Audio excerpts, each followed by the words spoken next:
Hello guys, welcome to Phoenix What If. So in this video, we will see, what if Naruto awakened healing combat style and fell in love with Unohana? If you enjoy these kinds of stories, don't forget to show us some love by hitting the like button and subscribing to the channel. Your support means the world to us. Now, let's start the story. Here is the first chapter of your story, written to your specifications. Chapter 1. The Golden Anomaly. The first thing Naruto Uzumaki knew was the grit. It was a fine, pervasive dust that coated his tongue and clung to the inside of his nostrils. It tasted of age and stillness. He coughed, a dry, racking sound, and the dust puffed from his lips in a gray cloud. He pushed himself up, his palms flat against a ground made of something that felt like packed earth but held the faint, resonant cold of stone. His head throbbed, a dull, hollow ache behind his eyes, a phantom echo of a pain that had been catastrophic. He remembered a sky the color of slate, heavy with rain.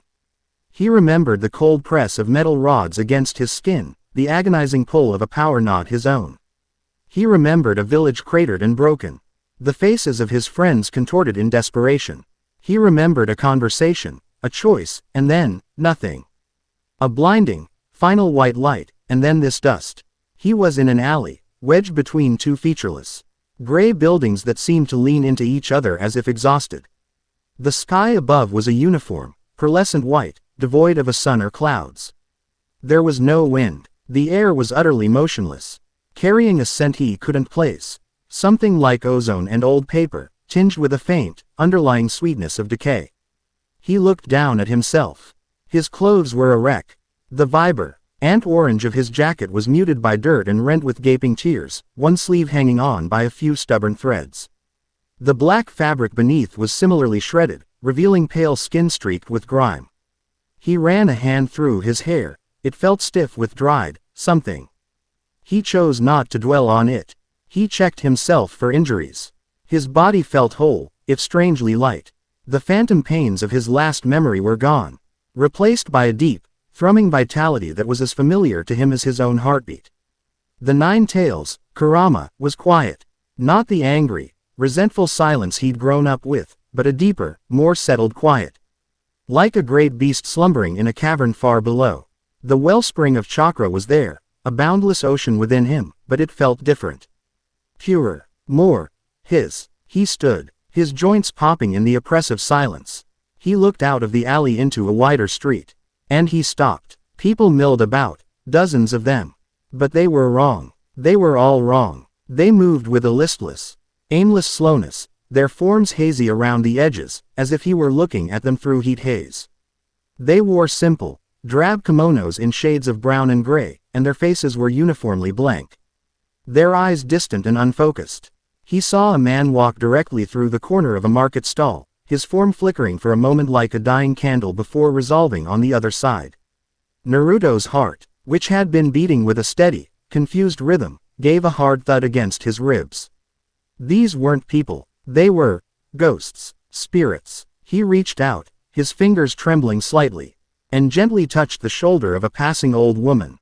His hand didn't pass through her. He felt the rough texture of her kimono, the faint warmth of a living thing. But she didn't feel solid. She felt like an echo. She turned her head, her eyes barely registering him before she continued her shambling walk. "Where am I?" he whispered, the words sounding unnervingly loud in the quiet street. No one answered. No one seemed to care. He was as much a part of the bleak scenery as the gray buildings and the dusty ground. He started walking, his purpose a stark contrast to the aimless drifting of those around him. He needed answers. He needed to find someone who wasn't fated. He walked for what felt like hours, the scenery unchanging. It was a sprawling, endless shanty town, a labyrinth of poverty and quiet despair. He saw children with hollow eyes sitting in the dirt, not playing, just existing. He saw adults leaning against walls, staring at nothing. This place was a prison of ennui. It was a slow, creeping dread that settled heavier on him than any physical threat. This wasn't a village. It was a waiting room for the end of the world. A flicker of motion in the sky caught his eye. It was high up, a dark shape against the stark white. Then another, and another. They were descending. A strange, guttural moan echoed through the district, a sound that cut through the apathy like a razor. For the first time, the spirits on the street reacted. Their blank faces twisted into masks of pure terror. They began to run, a panicked, clumsy scramble in every direction. Naruto stood his ground, his eyes narrowed on the descending shapes. They were monstrous. One landed 50 feet away with a crash that sent dust billowing. It was a hulking, vaguely humanoid creature, its body an unnatural black. Its face concealed by a bone-white mask adorned with grotesque markings. A gaping hole was bored straight through its chest, a perfect, empty circle. The creature's moan was a symphony of agony and hunger. A hollow. The word surfaced in his mind, unbidden, a fragment of knowledge he didn't know he possessed. A lost soul that had given into despair and become a predator. More of them landed, their grotesque forms casting long, distorted shadows in the featureless light. They were an affront to nature, beings of pure negative emotion. The fleeing spirits weren't fast enough. One of the hollows lashed out with a clawed hand, snatching a man from the crowd. It brought the screaming, flickering soul to the grinning aperture of its mask and devoured him.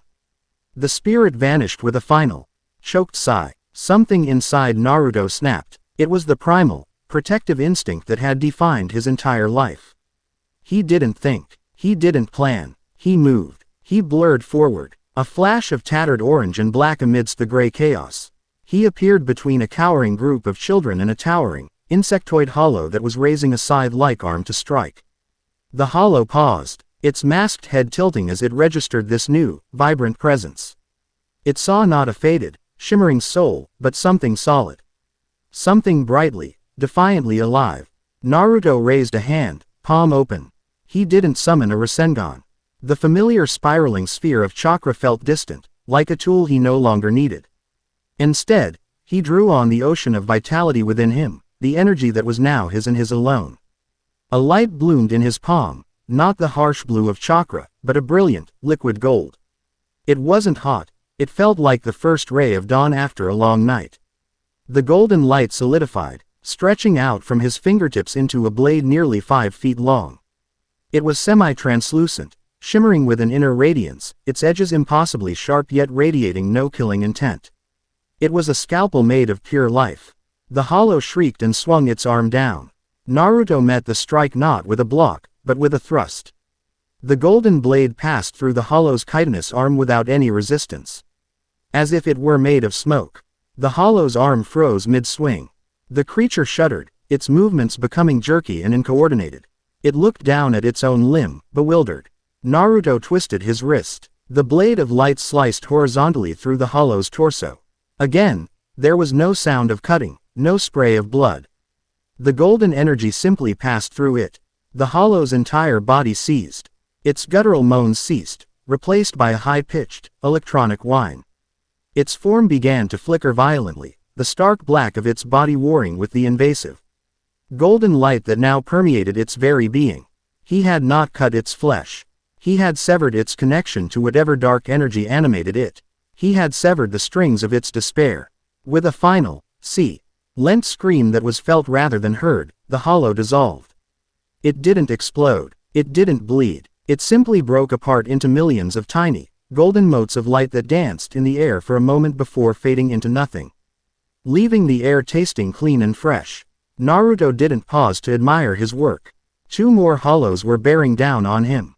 He spun, the blade of life arcing in a wide, graceful sweep. It passed through both of them. Their hungry charge halted instantly. They stood paralyzed for a second, 2 grotesque statues, before they, too, disintegrated into a shower of peaceful, golden light. From the corner of his eye, he saw it. A distortion in the air. A rift of blackness tearing open, like a crack in reality. A massive, elephantine leg, as large as a house, stepped through. It was followed by a towering mountain of a creature, a Manos Grande. Its body was a cloak of countless, writhing forms, its face a long, pointed mask. It dwarfed the buildings, its presence. A crushing weight of spiritual pressure that made the very air tremble. The remaining spirits on the street didn't even have the strength to scream, they simply fell to their knees, overwhelmed. The Manos let out a bellow that shook the district to its foundations. Red energy began to gather at its mouth, a prelude to a Sero.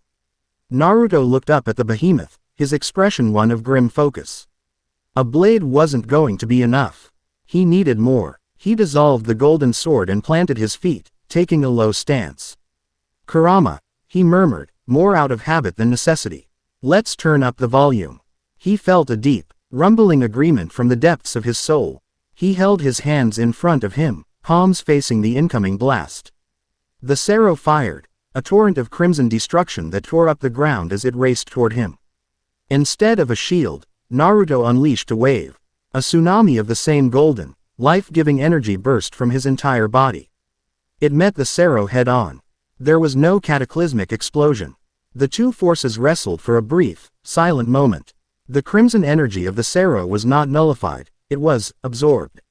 Swallowed by the sheer, overwhelming tide of life. The golden wave washed over it, consuming it entirely, and continued on, undiminished, toward the Manos. The wave struck the creature's legs, but it didn't push it back. It flowed over it, like water over stone. The Manos bellowed in what sounded less like pain and more like confusion. That was all the opening Naruto needed. He crouched low and sprang, his legs coiled with power. He shot up the Manos' body like a cannonball, a streak of gold ascending the mountain of black. He landed on its massive shoulder, the sheer scale of it dizzying. He ignored the writhing faces in its cloak and ran, heading for the base of its long, pointed mask. He reached the spot right between its glowing, malevolent eyes. He didn't hesitate. He thrust his right hand forward, sinking it wrist-deep into the creature's substance. It felt like plunging his arm into static-charged ice. "It's not enough to cut the strings," he said, his voice quiet but resonant. "For something this big, you have to flood the whole system." He closed his eyes and unleashed the full, unrestrained torrent of his power. He didn't just project it, he injected it directly into the Manos' core. It was the offensive application of his healing art. The most dangerous technique he possessed. An absolute deluge of life energy, a forced, hyper-accelerated vitality poured into a being of stagnation and death. The Manos went utterly rigid. A silent scream ripped through the air. A psychic shockwave of pure agony. Cracks of brilliant, golden light began to spiderweb across its black form, originating from where Naruto's hand was buried. The light wasn't burning it. It was forcing it to grow, to regenerate, to live at a rate its corrupted soul could not possibly withstand. Its cells were being forced to multiply into cancerous, uncontrolled chaos. It was being healed to death. The cracks widened, the golden light within growing impossibly bright. With a final, ground-shaking tremor, the Manos Grande's form overloaded. It imploded upon itself, collapsing into a singularity of golden light before exploding outward. There was no sound, only a blinding flash that bleached the world white for a second. When vision returned, the behemoth was gone. A gentle rain of golden spirit particles drifted down over the entire district, each one warm and soothing to the touch. Where they landed, the pervasive gray dust seemed to recede, and the air felt charged with a vibrancy it hadn't known in centuries. Naruto landed lightly on the ground, a crater of displaced dust marking where the Manos had stood. He let out a long breath, a small cloud of it visible in the now charged air. The thrumming in his chest settled back into a steady rhythm. The remaining smaller hollows, witnessing the fate of their gargantuan comrade, seemed to shriek in terror and scrambled back toward the dark rifts they had come from, vanishing into the tears in reality. The silence that returned was different. It wasn't the silence of apathy. It was the silence of awe. The dozens of spirits who had witnessed the battle were staring at him, their previously blank eyes now wide with a mixture of terror and reverence. He had not just saved them, he had momentarily cleansed their world. He was an anomaly of impossible color and life in their monochrome existence. In the heart of the Seraite, within the stark, technological halls of the 12th Divi Scion's Research and Development Institute, chaos reigned. Alarms blared, red lights flashed, and dozens of uniformed Shinigami scurried between consoles, their voices a frantic babble. Spiritual pressure readings are off the charts. I've never seen a waveform like this. Location is Rukongai, District 78, Inazuri. The epicenter of the hollow spike. Is it an Arankar? A Vasto Lord? Negative. The energy signature is all wrong. It's generative. The output is positive, not negative. It's registering as a healing-type Kido, but the sheer magnitude, it's impossible. At the center of the room, on a raised platform before a massive central monitor, Captain Mayuri Kuretsuchi watched the data streams, a wide, unsettling grin splitting his painted face. His fingers drummed a manic rhythm on the console. Fascinating, he hissed, his golden eyes wide with predatory curiosity. Utterly fascinating. Not the energy of a soul reaper, not the energy of a hollow. It's not even conventional reishi. It's something organic, something alive, and it just erased a Manos Grande by, what? Forcing it into a state of cellular apotheosis. Oh, the research possibilities. His musings were cut short as the main doors slid open. The frantic noise in the room died instantly. Every member of the 12th Division snapped to attention, their fear of the newcomer overriding the panic of the moment. Capta. In Commander Genryusai Shigekuni Yamamoto stood in the doorway, his ancient eyes closed, his hands tucked into the sleeves of his haori. The ambient temperature in the room seemed to rise several degrees from his mere presence. Report. Captain Kuretsuchi. His voice was a low rumble, like stones grinding together. Captain Commander, Mayuri said with a theatrical bow, not bothering to hide his glee. We have an anomaly. An entity of unknown origin has appeared in Inazuri. It single-handedly pacified a large-scale hollow incursion, culminating in the complete disintegration of a Manos Grande. The energy signature is unlike anything in our databases. It is a massive, concentrated burst of what can only be described as life force. Yamamoto opened one eye, a sliver of molten gold. Life force, he repeated. The words laced with 1,000 years of authority. In a world of souls. Precisely. A beautiful paradox, is it not? Mayuri cackled. Whatever it is, its Ryutsu is on par with a captain-class individual. Perhaps even higher, but its nature is completely alien. Yamamoto was silent for a long moment, his gaze distant. An uncontrolled power of that magnitude, appearing without warning, was a threat of the highest order. But its nature, generative, life force, that dictated a specific response. Dispatch Captain Unohana, Yamamoto commanded, his voice leaving no room for argument. Her purview is healing and restoration. This phenomenon falls under her domain. Have her and her lieutenant investigate. Cautiously, I want to know what this thing is, not to antagonize it. As you wish, Captain Commander, Mayuri said, his grin widening. He was already dreaming of the samples he could collect. Naruto felt their approach before he saw them. It was a subtle shift in the air, 2 points of focused. Immense pressure moving at impossible speeds. He turned, his body instinctively tensing, his senses on high alert. The watching spirits gasped as 2 figures appeared in the cleared space before him.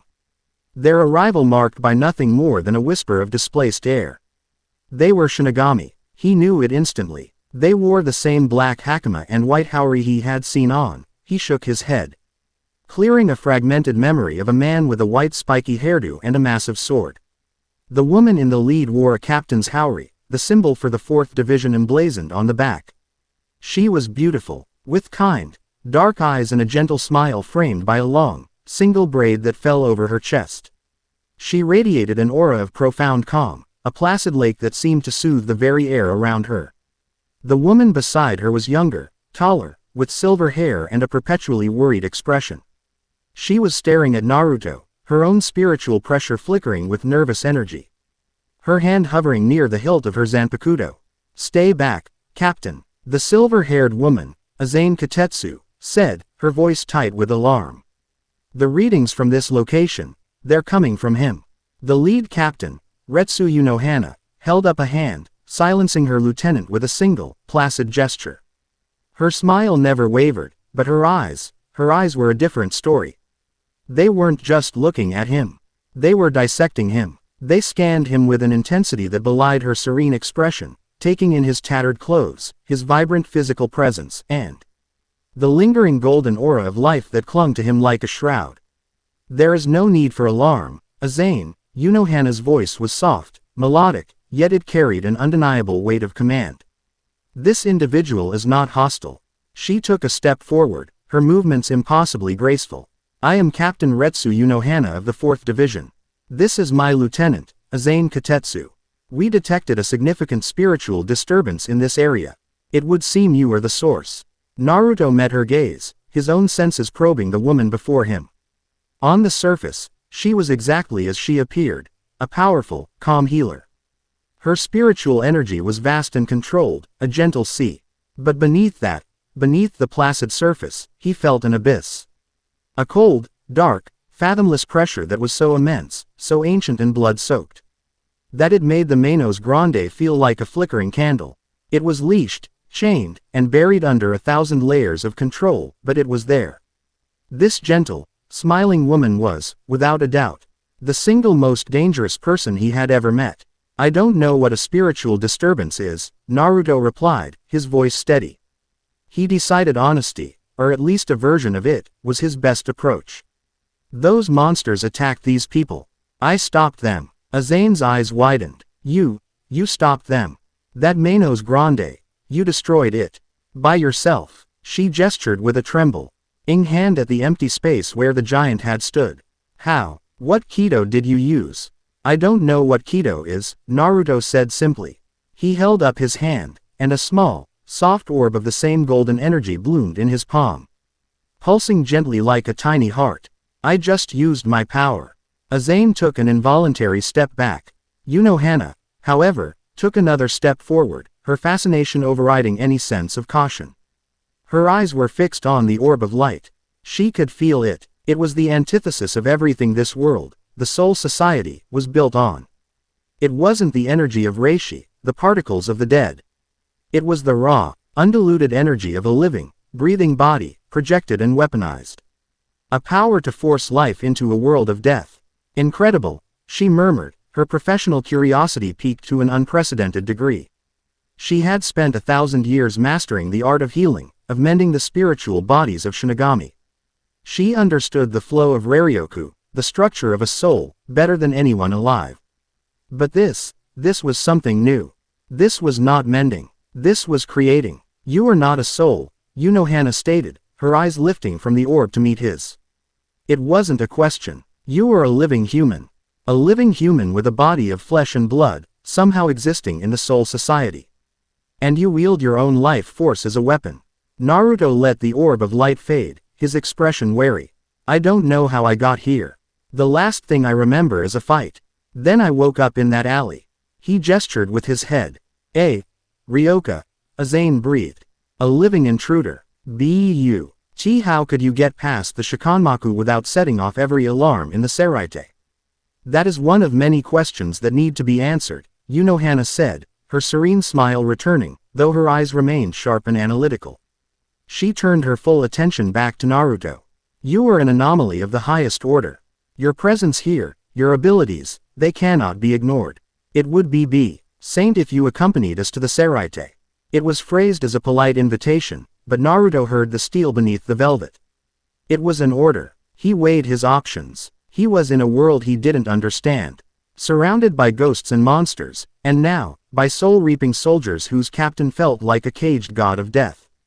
Staying here, alone, was not a viable long-term plan. These people, for better or worse, had answers. And this woman, Unohana, was the key. He gave a slow nod. All right, he said, his voice firm and decisive. I'll go with you, on one condition. Unohana raised a delicate eyebrow.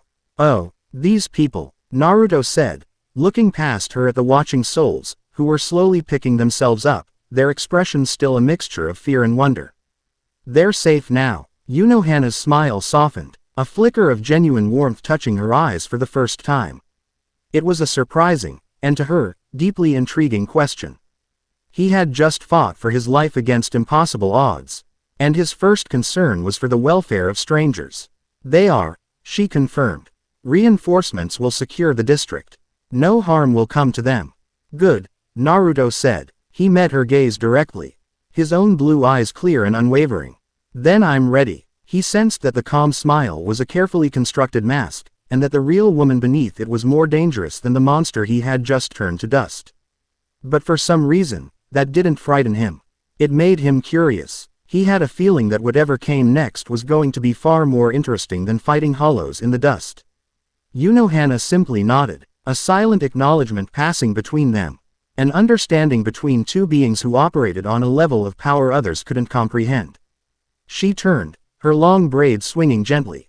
"Come, then," she said. "The Captain Commander will be very eager to meet you." Chapter 1 End. Here is the second chapter of your story. Chapter 2. The Kenpachi and the Cage. The transition was jarring. One moment, Naruto stood on the dusty, tired ground of Inazuri, the next, he was somewhere else entirely. Unohana had placed a gentle hand on his shoulder, Azane did the same.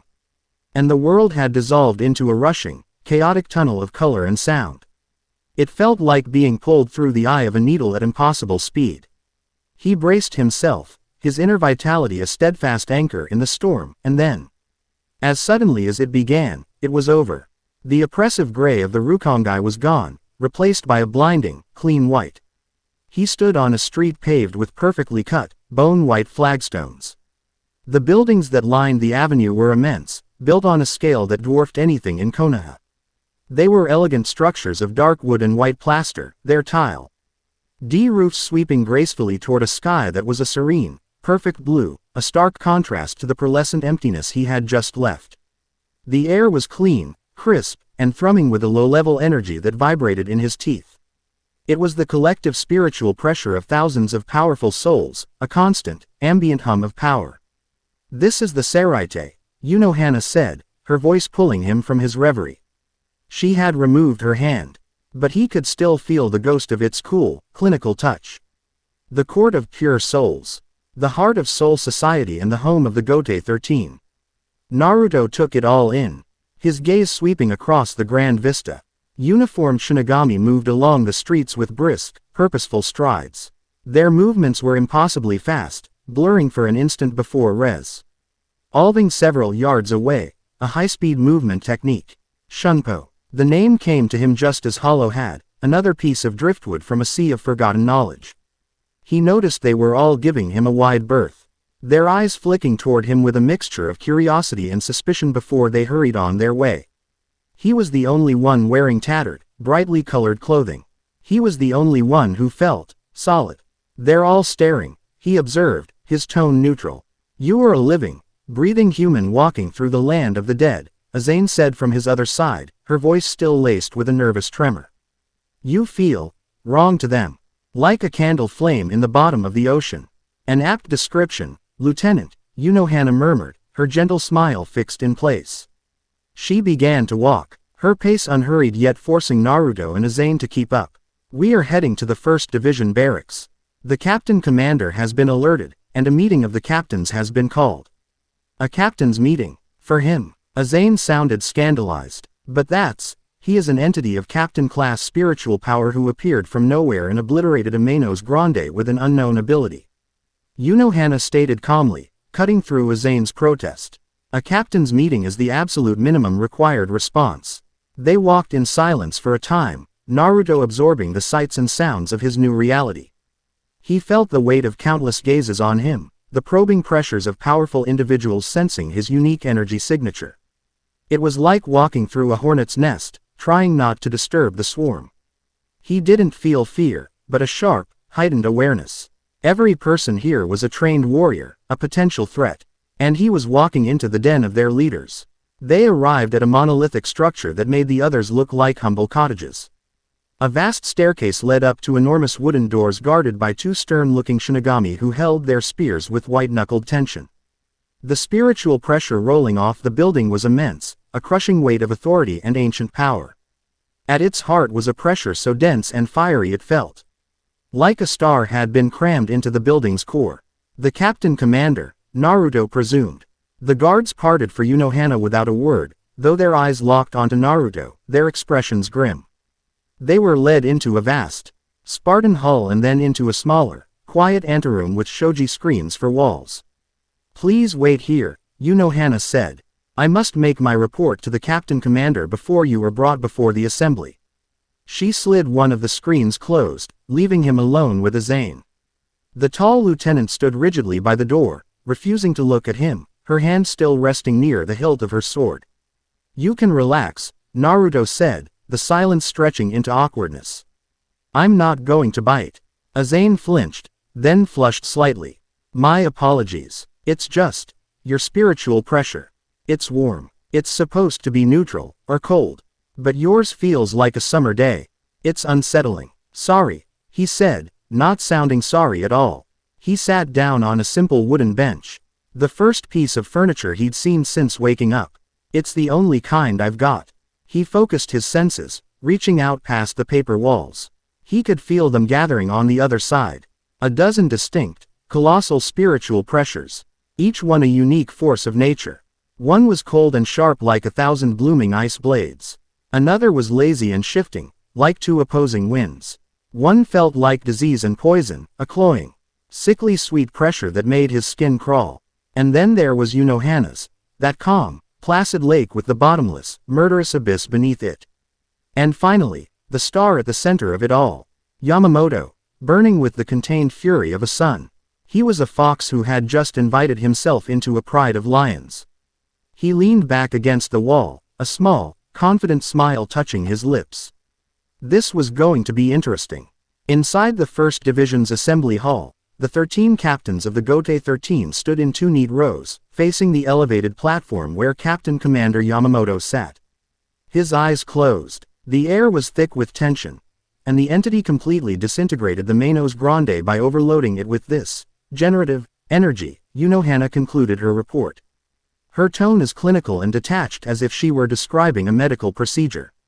His own regenerative abilities are also of note. They appear to be instantaneous and stem from the same source. He is a living human, calls himself Naruto Uzumaki, and claims to have no memory of how he arrived here. A living human. Impossible. Captain Soy Fawn of the 2nd Division snapped, her small frame rigid with suspicion. No living soul can cross into soul society with a physical body. He is a liar, an infiltrator. He should be handed over to the Onmitsukido for interrogation and immediate execution. Your solution to everything is execution, Soy Fawn, Captain Shunsui Kiraku of the 8th Division drawled, tilting the brim of his straw hat. He fanned himself lazily. Don't you think it's a little premature? The boy hasn't actually done anything wrong. Quite the opposite, it seems. He cleaned up a hollow problem for us. He is an unknown variable of immense power. Captain Byakuya Kuchiki of the 6th Division stated, his voice as cold and emotionless as his noble face. He did not deign to look at Shunsui. His very existence here is a disruption of the balance. Order must be maintained. He should be contained, studied, and if he cannot be controlled, eliminated. His intentions are irrelevant. My, so much testosterone in the room, Captain Mayuri Kuratsuchi chortled. His grin stretching his painted face. Eliminate him. Contain him. What a waste. An organism that can weaponize its own life force. Think of the research potential. I must have him. I'll dissect him layer by layer. I'll map his every cell, his every spiritual pathway. I'll give you a full report in, a century or two. A wave of disgust rippled through the other captains. The boy is a guest, for now. Captain Jashiro Yukataki of the 13th Division said, a gentle cough punctuating his sentence. We should at least hear him out. To act with such haste would be unbecoming of our station. Yamamoto finally opened his eyes. The sheer pressure of his gaze silenced the room instantly. Unohana, you have felt his power firsthand. Is he a threat? Unohana met the Captain Commander's gaze without flinching. His power is immense, destructive, and entirely unprecedented, Commander. In that, he is a potential threat, yes. She paused, letting the weight of her words settle. However, his actions were purely defensive. His first concern after the battle was for the safety of the Rukongai souls. I do not sense malice in him. I sense conviction, and a profound, almost instinctual control over his abilities. He is not a wild beast. He is a master of a completely alien art. Before Yamamoto could respond, the massive doors to the assembly hall shuddered, then blasted inward off their hinges. Splintering into 1,000 pieces of wood, they crashed into the far wall with a deafening boom. Standing in the ruined doorway, silhouetted against the bright light, was a giant of a man. He was tall, wildly muscled, with a savage grin on his face and bells braided into the tips of his spiky black hair that jingled with every slight movement. A black eye patch covered his right eye, and a jagged scar ran down the left side of his face. He radiated a raw, untamed spiritual pressure that felt like a jagged mountain of bloodlust. On his shoulder, a small, pink-haired girl NA lieutenant's uniform giggled with delight. I heard there was someone strong here. Kenpachi Zaraki, captain of the 11th Division, bellowed, his voice echoing through the hall. I felt it all the way from my barracks. Smells like a good fight. Where is he? Soi Fan's hand flew to her zanpakuto. Zaraki, you dare interrupt a captain's meeting. Shut up, little bee, Kenpachi grunted, his wild eyes scanning the room. Dismissing the other captains with contempt. His gaze finally landed on Unohana. You were there, weren't you? Your smell is all over that new power. Where did you hide him? Before anyone could react, Yakiru Kusajishi, his lieutenant, pointed a tiny finger toward the anteroom. He's in there, Kenny. I can feel him. He feels all warm and sparkly. Kenpachi's grin widened into a predatory leer. He took a step toward the shoji screens, his intent clear. Kenpachi, Yamamoto's voice cut through the tension, low and dangerous. The air grew thick and heavy with heat. Stand down. Kenpachi paused, turning to face the captain commander. He didn't look intimidated, merely annoyed. But Gramps, I want to fight him. He took down Ameno's. Anyone who can do that is worth cutting. Yamamoto was silent for a long moment, his ancient mind processing the situation. The debate was at a stalemate. Soi Fan and Byakuya wanted elimination or containment. Shunsui and Yukitaki urged caution. Mayuri wanted a new lab rat. And Kenpachi wanted a brawl. Here, then, was an opportunity. A way to gauge this, Naruto Uzumaki's true power in a controlled environment. A way to satisfy He Beast of the 11th Division and get a definitive answer to the question of just how dangerous the boy was. Very well, Yamamoto said, a decision reached. The other captains stared in disbelief. You will have your fight, Kenpachi. But you will not kill him. This will be a test of his abilities. Nothing more. Kenpachi's grin threatened to split his face. Hey, no promises. You will hold back, Yamamoto's voice dropped. And the fiery pressure in the room intensified tenfold, forcing even Kenpachi to take an involuntary half-step back. Or I will incinerate you where you stand. Is that clear? Kenpachi clicked his tongue in annoyance but gave a slight nod. Fine, fine. Just get him out here. Yamamoto gestured to two of his guards. Bring him. The shoji screen slid open. Naruto walked out, blinking in the bright light of the hall. He had heard everything. He stepped over the splinters of the demolished doors, his gaze sweeping over the assembled captains, the most powerful military force in this world. He noted Soi Fan's undisguised hostility, Byakuya's icy disdain, and the lazy curiosity of Shunsui. His eyes met Unohana's for a brief second. Her expression was unreadable, a placid mask. Finally, his gaze settled on the towering, savage man with the eye patch. So this was Kenpachi. The spiritual pressure rolling off him was chaotic, sharp, and exhilaratingly powerful. It was the pressure of someone who lived for the sheer joy of battle. Naruto understood that kind of person. So you're the new toy, Kenpachi grunted, looking him up and down. You don't look like much. You're not even carrying a sword. I don't need one, Naruto replied, his voice calm and even. The quiet confidence in his tone seemed to echo in the vast hall, a stark contrast to Kenpachi's bellowing. Kenpachi let out a bark of laughter. I like him. Let's go. Without waiting for a response, he turned and stalked out of the hall. The main training courtyard of the 2nd Division, Yamamoto declared. We will observe from the upper gallery. Unohana, you will be on standby to intervene, if necessary. Understood, Captain Commander, she said with a slight bow. As Naruto turned to follow, Byakuya Kuchiki stepped into his path. The noble captain looked down his nose at him, his gray eyes filled with aristocratic contempt. Do not mistake this for an honor, Ryoka, Byakuya said, his voice soft but sharp.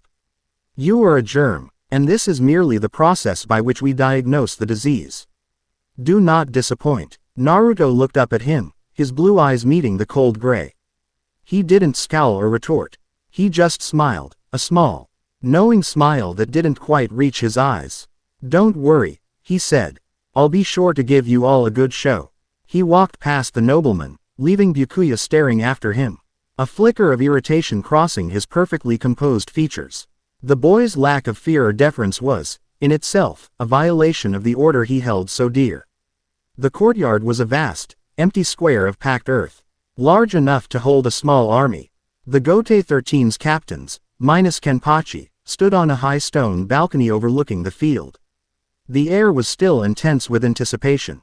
Down below, Kenpachi Zaraki stood in the center of the yard, his tattered captain's haori stirring in a non-existent breeze. He had drawn his zanpakuto. It was a monstrous blade, long and chipped and worn from countless battles. Its edge looking more like a saw than a sword. He rested it on his shoulder, a savage grin on his face.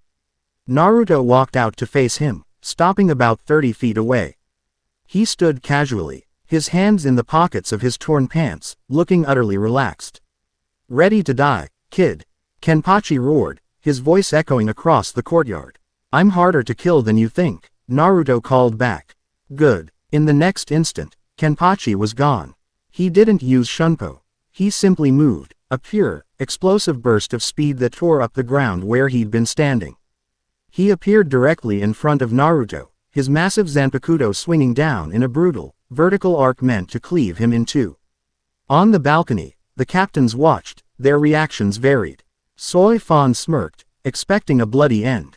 Yukitake winced. Unohana's eyes narrowed, her focus absolute. Naruto didn't move, he didn't dodge, he didn't block. He simply stood there and took it. The massive blade slammed into his shoulder. There was a sickening crunch of bone and a spray of blood. The sword bit deep, carving a huge, grotesque wound from his collarbone down to his sternum. The force of the blow drove him to one knee, the ground cracking beneath him. Kenpachi's grin faltered. The feedback was wrong. Cutting through a Shinigami felt a certain way. This felt like cutting through living flesh, dense and resistant. And the boy, he hadn't even cried out. He was just looking at the sword embedded in his chest with an expression of mild annoyance. "Is that all you've got?" Naruto asked, his voice strained but steady. Then, the impossible happened. A brilliant, golden light began to emanate from the wound. Kenpachi felt a strange, warm energy push against his blade. Before the eyes of every captain, the torn flesh began to writhe and knit itself back together. Muscle fibers wove themselves into existence, severed bone fused, and new skin spread over the gaping chasm. The golden light acted like a divine thread, stitching the wound closed from the inside out in seconds. With a soft *shing sound, Naruto's completely healed body pushed the zanpakuto out of his own flesh. He stood up, rolling his newly reformed shoulder. There wasn't even a scar. His tattered jacket and shirt were still ruined, but the body beneath was pristine. On the balcony, there was a collective intake of breath. "High-speed regeneration," Soi Fan whispered, her eyes wide with disbelief. "But the speed, it's faster than an Arancar's. It's instantaneous." He didn't use any Kido, Byakuya noted, his voice tight. The energy came from within him. "It's just as Unohana said." Unohana remained silent, but a flicker of something, excitement, a predatory gleam she hadn't let herself feel in centuries, sparkled in her dark eyes. This was not the mending of a spiritual body. This was the defiance of damage itself. Down below, Kenpachi's confusion had melted away, replaced by a look of manic glee. Ha! Ha ha ha ha! Now this is a fight! He roared. He swung again, a wild horizontal slash. This time, Naruto moved. He ducked under the blade and flowed forward, his movements fluid and economical. He didn't try to create distance. He closed it. He entered Kenpachi's guard, his right palm striking the captain's chest in a soft, almost gentle tap. Paff. The sound was underwhelming. Kenpachi barely felt the impact. What was that? A love tap? He sneered, raising his sword for another attack. But then he felt it. A strange, cold ripple spread out from the point of impact. It wasn't pain. It was a deep, invasive numbness. His pectoral muscle seized up, hard as a rock. The feeling spread to his arm, his sword suddenly feeling twice as heavy. His swing, which should have been lightning fast, was sluggish and clumsy. "What?" he grunted, stumbling back a step. Naruto didn't press the attack. He just watched, his expression analytical. "You're all about power, right?" he said. "Raw spiritual pressure, raw strength. You overwhelm your opponents. But what good is all that power if your body won't listen to you?" He had projected a targeted, precise burst of his life energy into Kenpachi's muscle tissue. It wasn't enough to cause the cancerous overload he'd used on the Manos. It was a microscopic dose, just enough to disrupt the connection between Kenpachi's spiritual energy and his physical nerves. He had clogged the pipes. Enraged and confused, Kenpachi roared and charged again, swinging his sword wildly. He was a hurricane of brute force. But Naruto was like water. He flowed around the attacks, his movements a graceful dance of evasion. He never moved more than he had to, letting the massive blade pass inches from his face. And every time Kenpachi overextended, Naruto would dart in and deliver another one of those soft, open-palmed strikes. A tap to the knee. Kenpachi's leg buckled. A strike to the bicep. His arm went numb. A chop to the side of the neck. His vision blurred for a second, the world tilting crazily. On the balcony, the captains were watching a spectacle they couldn't comprehend. The savage Kenpachi Zaraki, the man who reveled in being cut and trading blows, was being dismantled without receiving a single new wound. What is he doing? Shunsui murmured, his lazy demeanor gone, replaced by sharp focus. He's not damaging him. He's deactivating him. This is his combat style, Unohana said, her voice barely a whisper, a revelation dawning on her. He doesn't destroy. He uses life to suppress function. It is the ultimate expression of healing as a weapon. She felt a tremor run through her. A deep, resonant chord struck within her soul. It was the other side of the coin to her own philosophy, the one she had abandoned. Her art, the way of the sword, was to understand the body completely in order to destroy it. His was to understand it completely in order to command it. Kenpachi was growing more and more frustrated. He was the strongest there was. He lived to cut and be cut. To push himself to the brink of death and back. But this was infuriating. The boy wouldn't stand still and trade blows, and every time he got close, another part of his body would just stop working. He felt sluggish, heavy, his own immense power trapped inside a body that was refusing to obey. Fight me, he bellowed, raw frustration pouring out of him.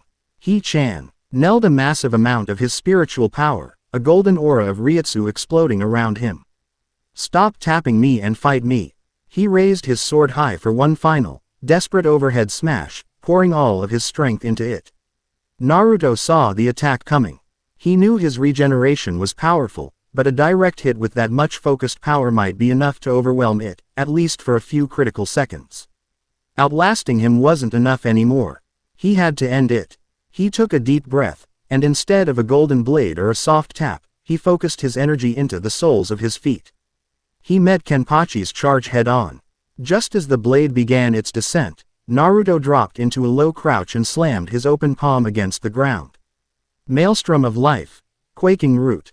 An earthquake of golden energy erupted from the point of impact. It didn't crack the earth. It traveled through it. The ground beneath Kenpachi's feet suddenly felt like quicksand. The vital energy shot up through his legs, not as a concussive blast, but as an invasive, systemic shock. It bypassed his skin, his muscles, and went straight for his nervous system. Kenpachi's charge stopped dead. His eyes went wide, his entire body locked up, every muscle contracting at once in a massive, agonizing spasm. His golden aura flickered and died.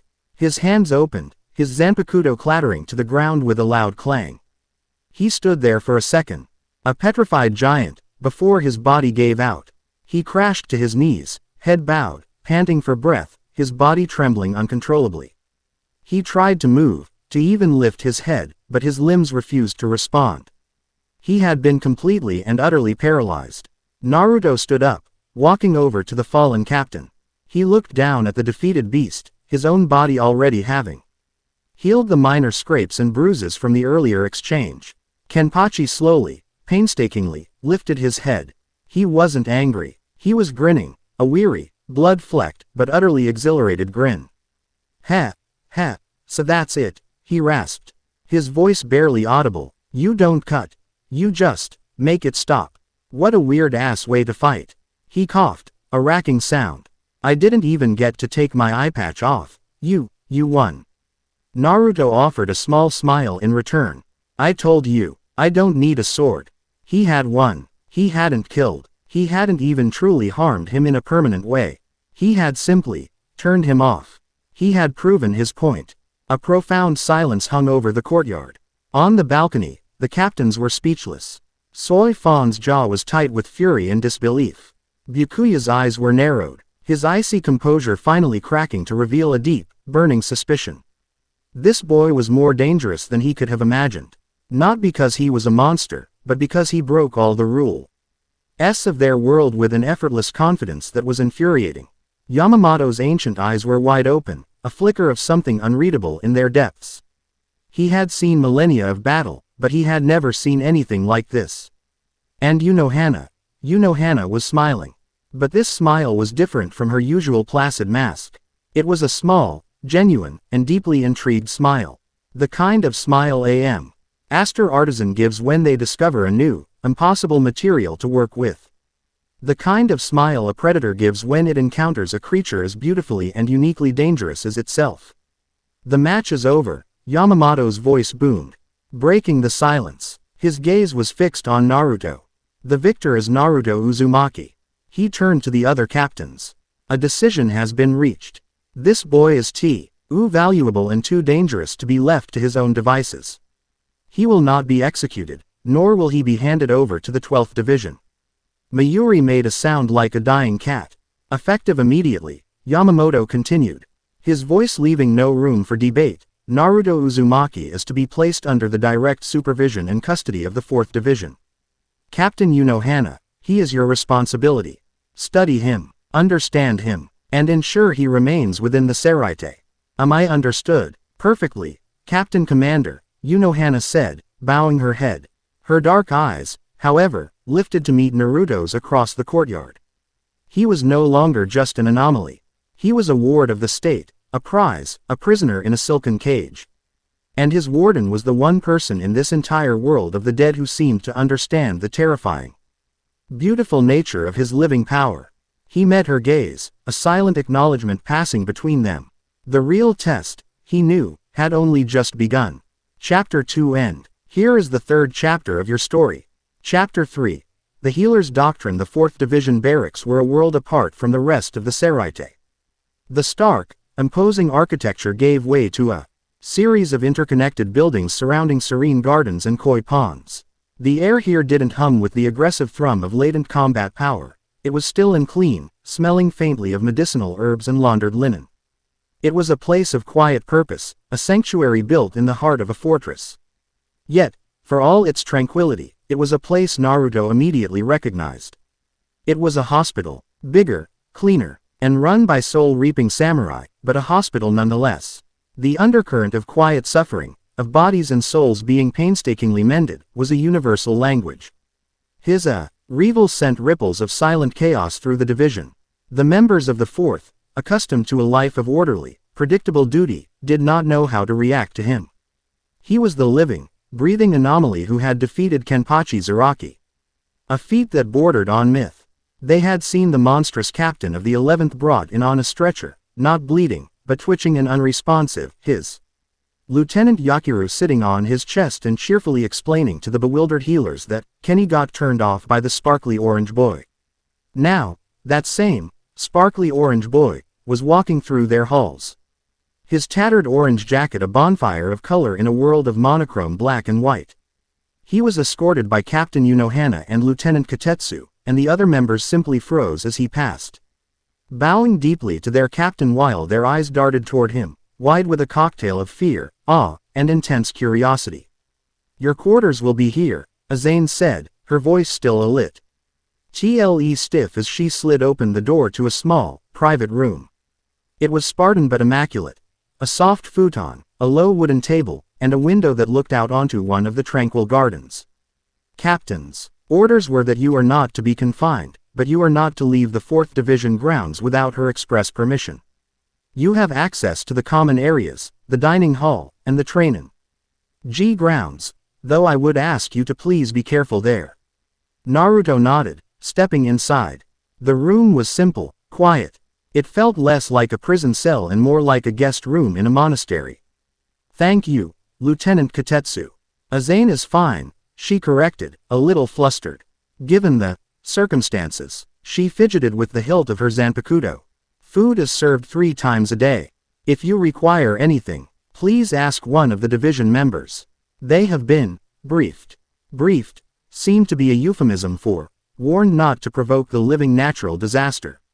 Naruto gave her a small, reassuring smile. I get it, I'll be on my best behavior. His smile seemed to put her slightly more at ease. Good. The captain wishes to speak with you in her office after you have settled in. With a quick bow, Azane slid the door shut, leaving him alone. He let out a long breath, the silence of the room settling around him. A prisoner, a patient, a specimen. He wasn't sure which role he was supposed to be playing. But he knew one thing for certain. He was under the microscope. He sat on the edge of the futon and looked out the window.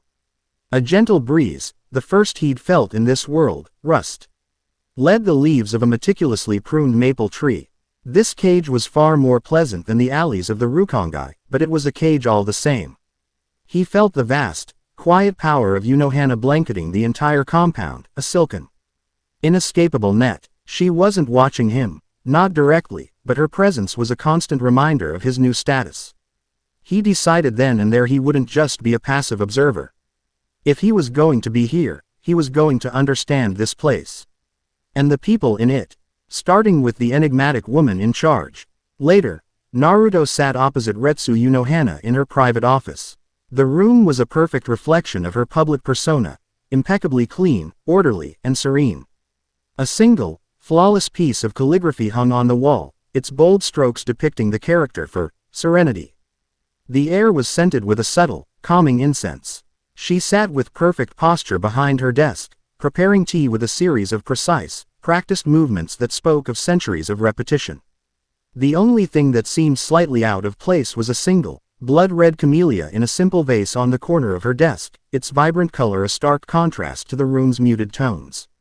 She poured the pale green liquid into 2 delicate porcelain cups, the steam rising in a fragrant cloud between them. She pushed one across the polished wood toward him. I trust your accommodations are satisfactory. Uzumaki-san, she said, her voice the same melodic calm he was coming to associate with her. They're fine. Better than the alley I woke up in, he replied, picking up the cup. The warmth seeped into his fingers. He took a sip. It was delicate, slightly bitter, and surprisingly good. And you can call me Naruto. Very well. Naruto-san, she amended, her lips curving into that gentle, unreadable smile. She took a sip of her own tea, her dark eyes studying him over the rim of the cup. I will be candid. Your situation is unprecedented. The Central 46 government and several captains, notably Captain Soy Fan and Captain Kuchiki, view you as a significant threat to the stability of Seoul society. Your victory over Captain Zaraki has only solidified that opinion. He wanted a fight. I gave him one. Naruto stated simply. I didn't kill him. I didn't even break anything that won't heal. I thought that was the point of the test. The point of the test was to gauge the nature of your power. She corrected gently. And in that, you provided a wealth of data. An ability to weaponize your own life force. A regenerative capacity that defies our understanding of biology, spiritual or otherwise. A combat style predicated not on destruction, but on systemic nullification. You are a medical marvel and a tactical nightmare, all in one package. He met her analytical gaze. And what do you think? Her smile didn't change, but her eyes held a flicker of something more than clinical interest. I think you are the most fascinating thing to happen to Seoul society in 1,000 years. She set her cup down. My official duty is to study you. To understand the source and limitations of your abilities. Unofficially. She paused, choosing her words carefully. I am a healer. My life is dedicated to the study and preservation of the body. Your very existence is a living textbook of an art I never knew existed. I wish to learn from you. There it was. Not a demand, but a request from one master to another. She wasn't just his warden. She saw him as a peer. That, he could respect. All right, he agreed. I'll show you what I can do. But I want to learn, too. About this place. About soul reapers, hollows, and why a world of the dead needs so many soldiers. Unohana's eyes gleamed. A fair exchange. An excellent starting point for our collaboration. Their conversation was interrupted by a frantic knock on the door. It slid open to reveal a young, terrified-looking Shinigami with a mop of black hair, his face pale and beaded with sweat. Naruto recognized the number on his armband. He was a member of the 4th Division. Hanataro Yamada, Captain Unohana. Forgive the intrusion, he stammered, bowing repeatedly. It's Squad 3. They've just been brought in from a patrol in the 34th District. They were ambushed by a pack of Ijuka's-class hollows. There are multiple critical injuries. Unohana was on her feet in an instant, her serene demeanor replaced by one of cool, efficient authority. Report. 5 members down. 2 are stable, but 3 are critical. Seated Officer Iba from the 11th was with them. He's holding on, but Agawa, a member of our division who was accompanying them, has a severed arm. The limb was recovered, but the tissue is already showing signs of necrosis from the hollow's venom. We can't stop it. Standard detoxification keto isn't working. Unohana's expression became grim. Prepare operating theater 3. I will be there momentarily. Yes, Captain. Hanataro bowed again and vanished. Unohana turned to Naruto, her gaze sharp. Come with me. Our collaboration begins now. Operating Theater 3 was a scene of controlled panic. Healers rushed back and forth, shouting medical terminology that flew over Naruto's head. On a cot in the center of the room lay a young Shinigami, his face a mask of pain, his breathing shallow. His left arm was gone, ending in a cauterized, blackened stump just below the shoulder. On a tray beside him, the severed arm lay on ice, but its edges were already turning a sickly, dark purple. Azane stood over the patient, her hands glowing with the green light of Kaido. It's no use, Captain, she said, her voice strained with effort. The venom is too potent. It's not just destroying the cells, it's devouring his reishi. Even if we reattach the limb, the venom would spread to the rest of his body. Amputation is the only viable option to save his life. The patient, Agawa, heard her, and his eyes widened in horror. No, please, Lieutenant, I'm a healer. My hands. I can't, he trailed off, his voice cracking with despair. Unohana assessed the situation with a swift, practiced eye. She saw the creeping necrosis, felt the corrosive spiritual energy of the venom. Azane was right. By every law of healing she knew, the arm was lost. There might be another way, a calm voice said from the doorway. All eyes turned to Naruto as he stepped into the room, Unohana at his side. The frantic energy in the room stuttered to a halt. The healers stared at him, the man who had humbled Kenpachi, now standing in their sterile sanctuary. What do you mean? Azane asked, her brow furrowed. No keto can reverse this kind of decay. I don't use keto, Naruto said, his eyes fixed on the patient. He looked at Unohana, a silent question in his eyes. She gave a single, almost imperceptible nod. Permission granted. He walked to the patient's side, ignoring the wary looks from the other healers. He knelt down, his gaze meeting Agawa's. This is going to feel weird, he said, his voice gentle but firm. But trust me, I can fix this. He placed one hand on the man's forehead, a simple, comforting gesture. Then he reached over and picked up the severed arm from the tray. It was cold and heavy, the flesh already turning rigid. The purple-black decay was spreading visibly up the limb. What is he doing? One of the healers whispered. Naruto ignored them. He closed his eyes, concentrating. He pressed the severed end of the arm against the blackened stump on Agawa's shoulder. And then, he let his power flow. A brilliant, golden light erupted from his hands, enveloping the junction. It was a far more concentrated and refined energy than the explosive wave he'd used on the Manos. This was not a flood. It was a targeted injection of pure vitality. The light sank into the tissue, and the effect was immediate and astonishing. The creeping black necrosis halted. Then, it began to recede, beaten back by the encroaching golden light. The sickly purple faded, replaced by the healthy pink of living tissue. The venom, a foreign entity of death and decay, was not just neutralized, it was annihilated, its reishi unmade by the overwhelming influx of life. Incredible, Azane breathed, watching the display. He's not just healing the cells, he's rewriting them. Forcing them back to their original, undamaged state. The true miracle had just begun. The golden light intensified, acting like a luminous, ethereal thread. Under its guidance, the two sections of the arm, limb and stump, began to knit themselves together. It was a horrifying, beautiful sight. Torn muscle fibers reached for each other, weaving together in perfect alignment. Nerves sparked and reconnected, sending tremors through the patient's body. Blood vessels, delicate as spiderwebs, found their counterparts and fused seamlessly.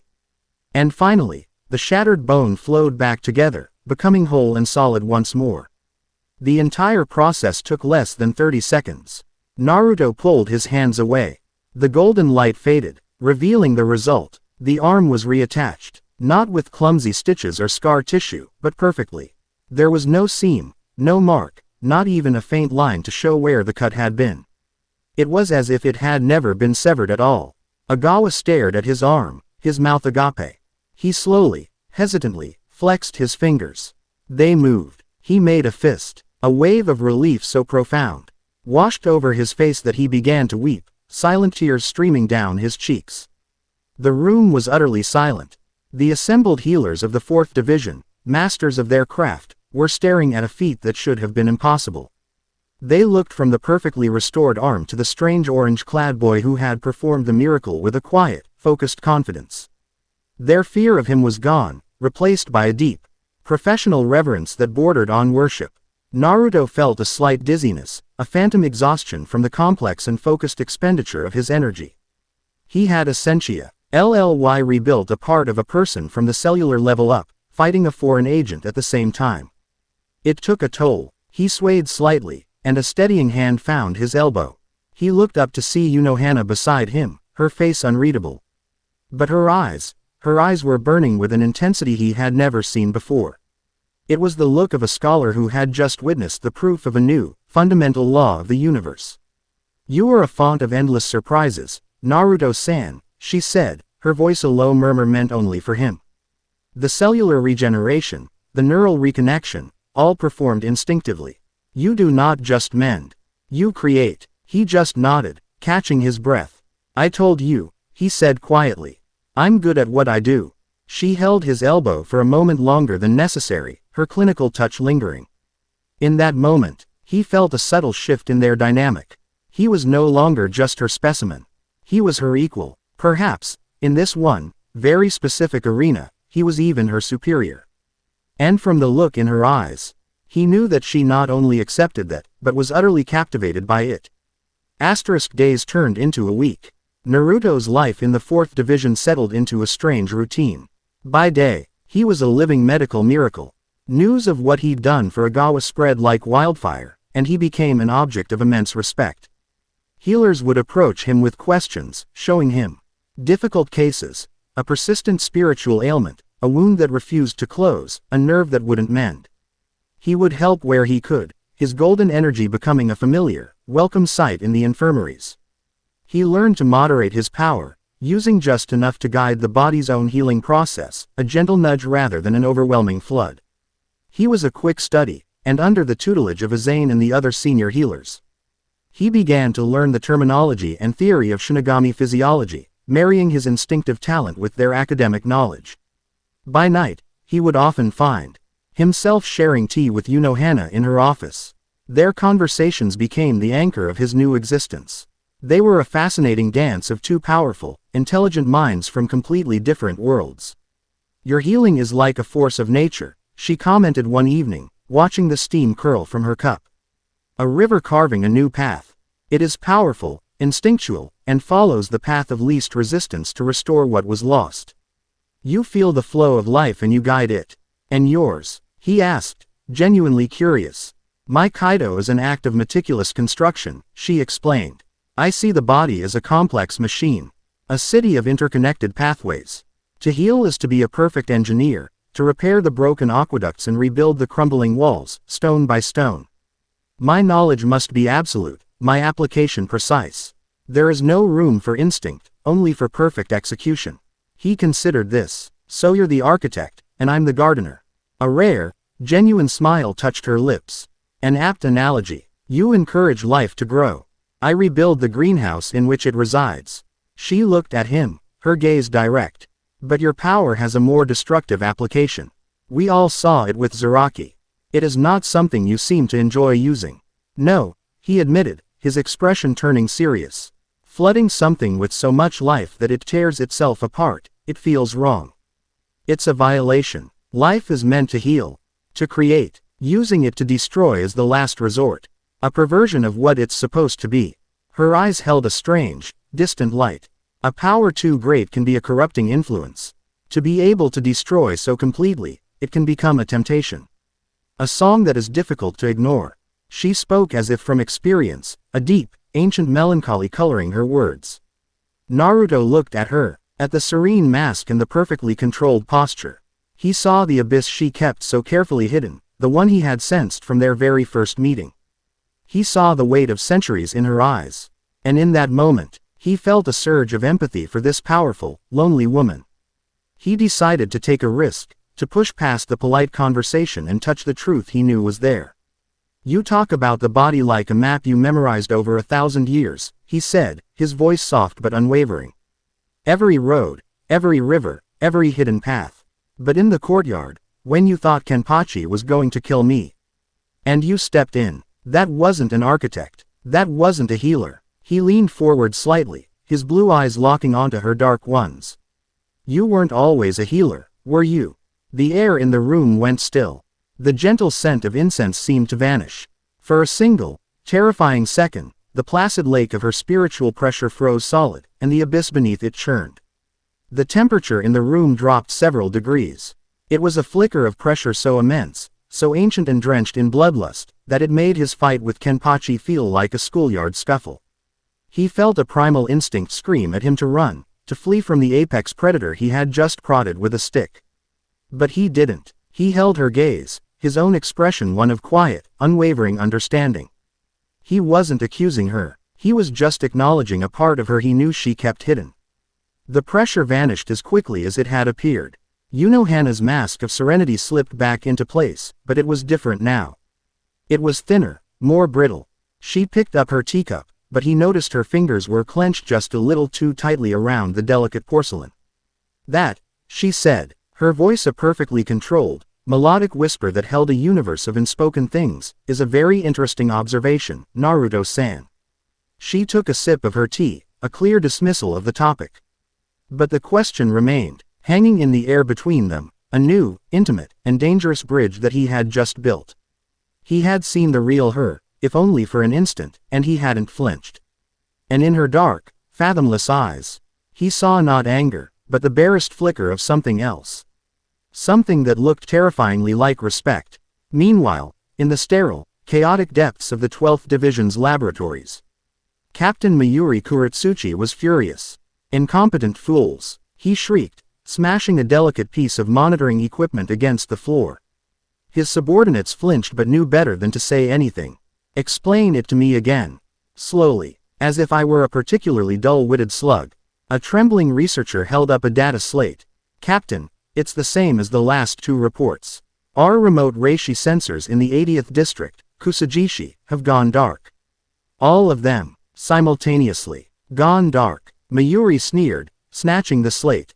Did hollows eat them? Did so. Me idiot from the 11th use them for target practice. What does gone dark mean? It means they are no longer transmitting, sir, the researcher squeaked. But there was no preceding energy spike. No hollow activity, no keto discharge. Nothing. The logs show normal ambient reishi levels, and then, 0. A flat line. It's not just that the sensors are offline, the very spiritual matter in the area they were monitoring seems to have vanished. Mayuri's golden eyes narrowed, his rage giving way to a cold, predatory curiosity. He pulled up the archived data from the last two incidents, one in District 71, one in 76. It was the same pattern. A district on the farthest edge of the Rukongai would go silent. No distress calls, no witnesses, just a spreading patch of nothing. The souls living there weren't killed. Their reishi scattered to be reabsorbed. They were gone, erased from the cycle of reincarnation itself. It was tidy. It was efficient. It was an affront to the very laws of their existence. And most importantly, it was happening without his understanding. A curious malfunction, he declared loudly, tossing the slate back to the researcher. The sensors in the outer districts are old. Decommission them and file a report on systemic decay. A waste of my time. The researcher scurried off, relieved to have escaped further wrath.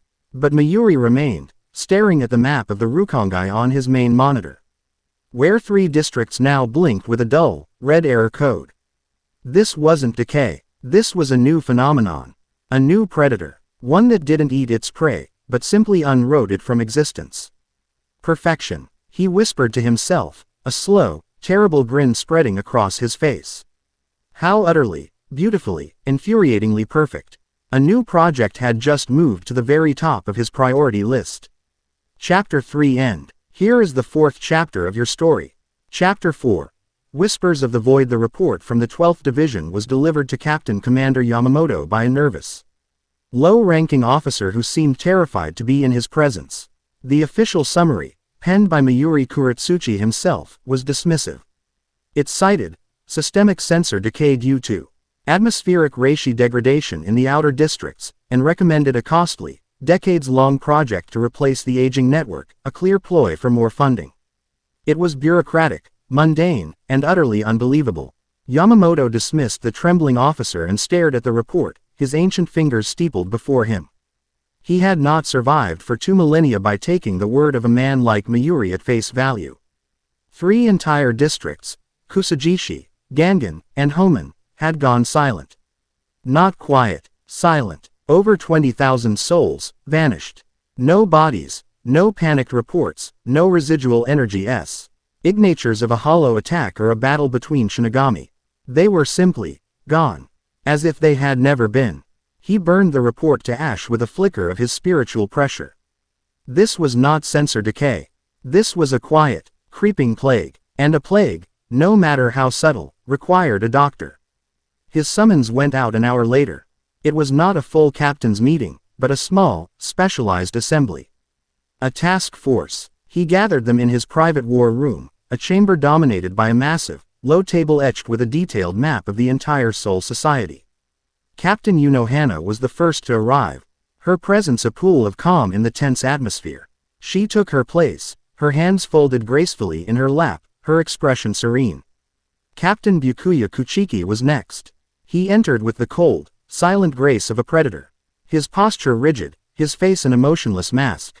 He stood opposite Unohana, his aristocratic disdain for the unorthodox gathering palpable. He was here out of duty, nothing more. Finally, Naruto entered, a half-step behind Unohana.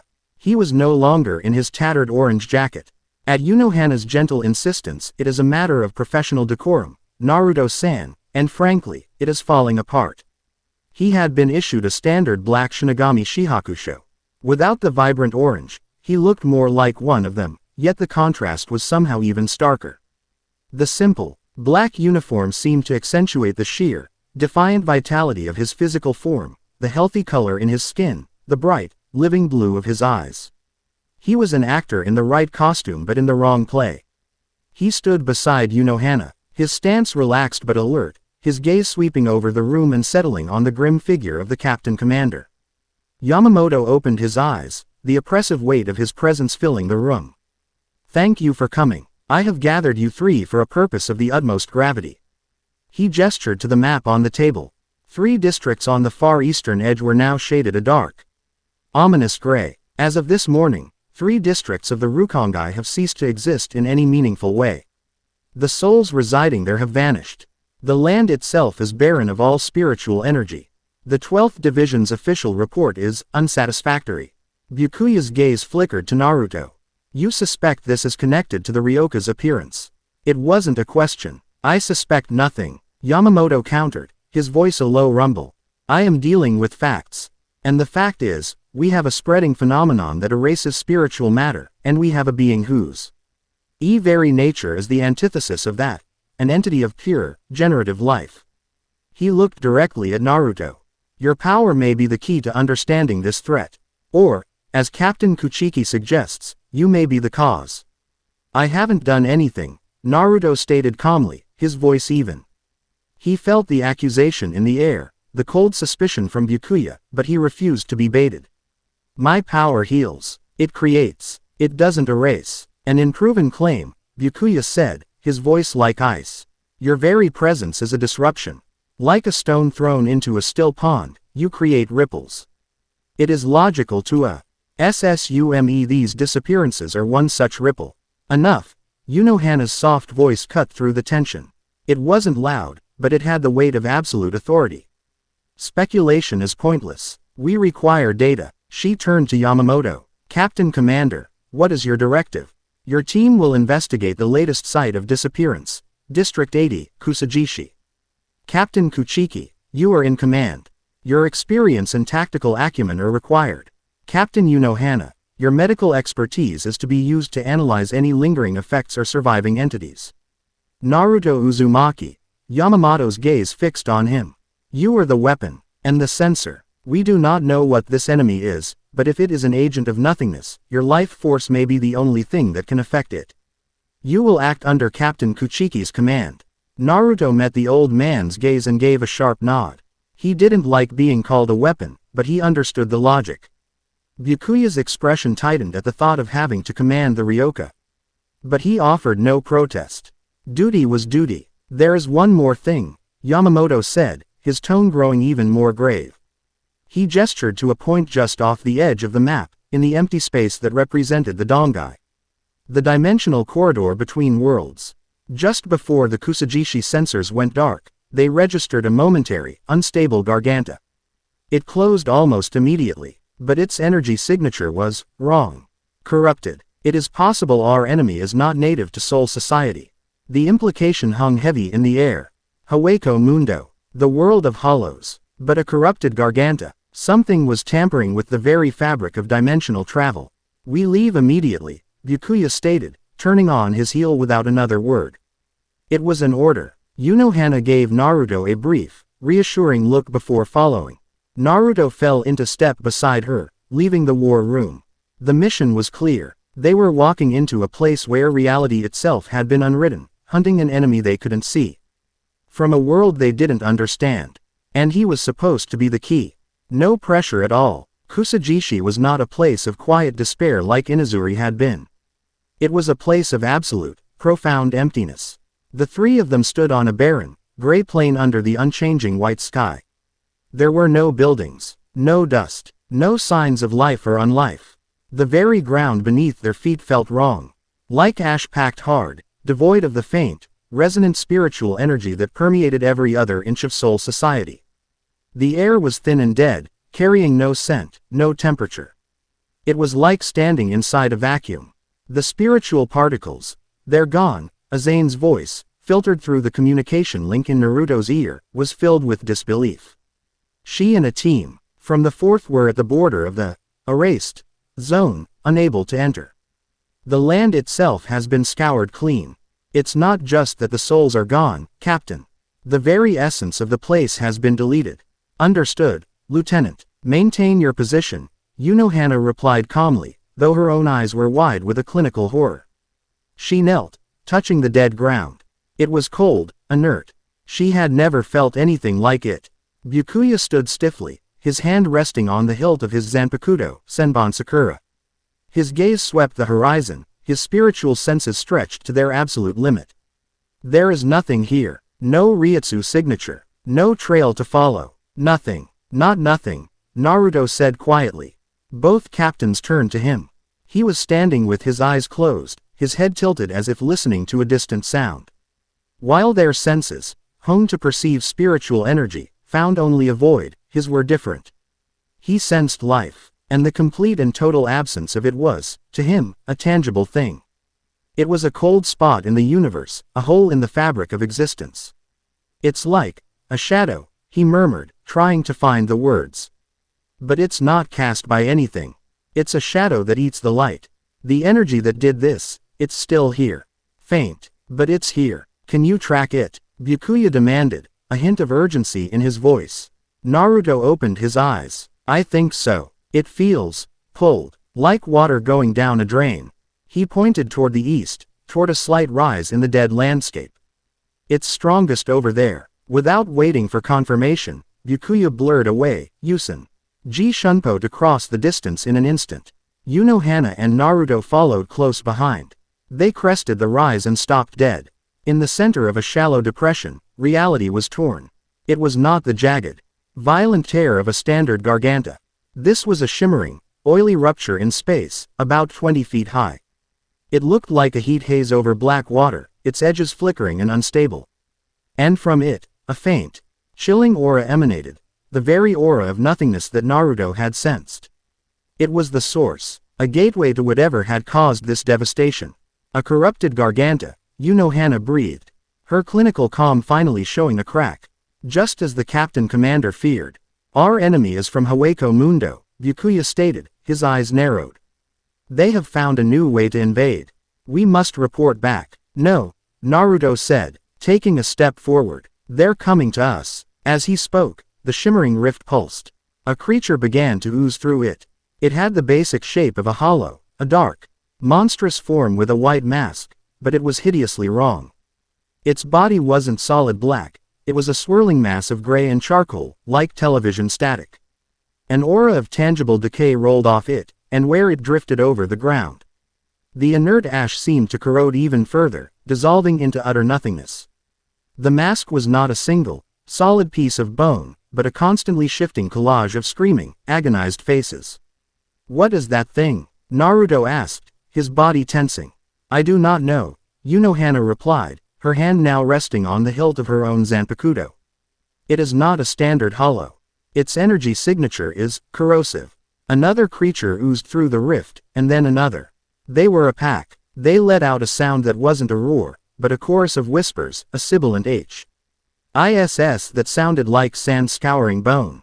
It was a sound that promised oblivion. These must be the agents of the disappearances, Byakuya said, drawing his blade.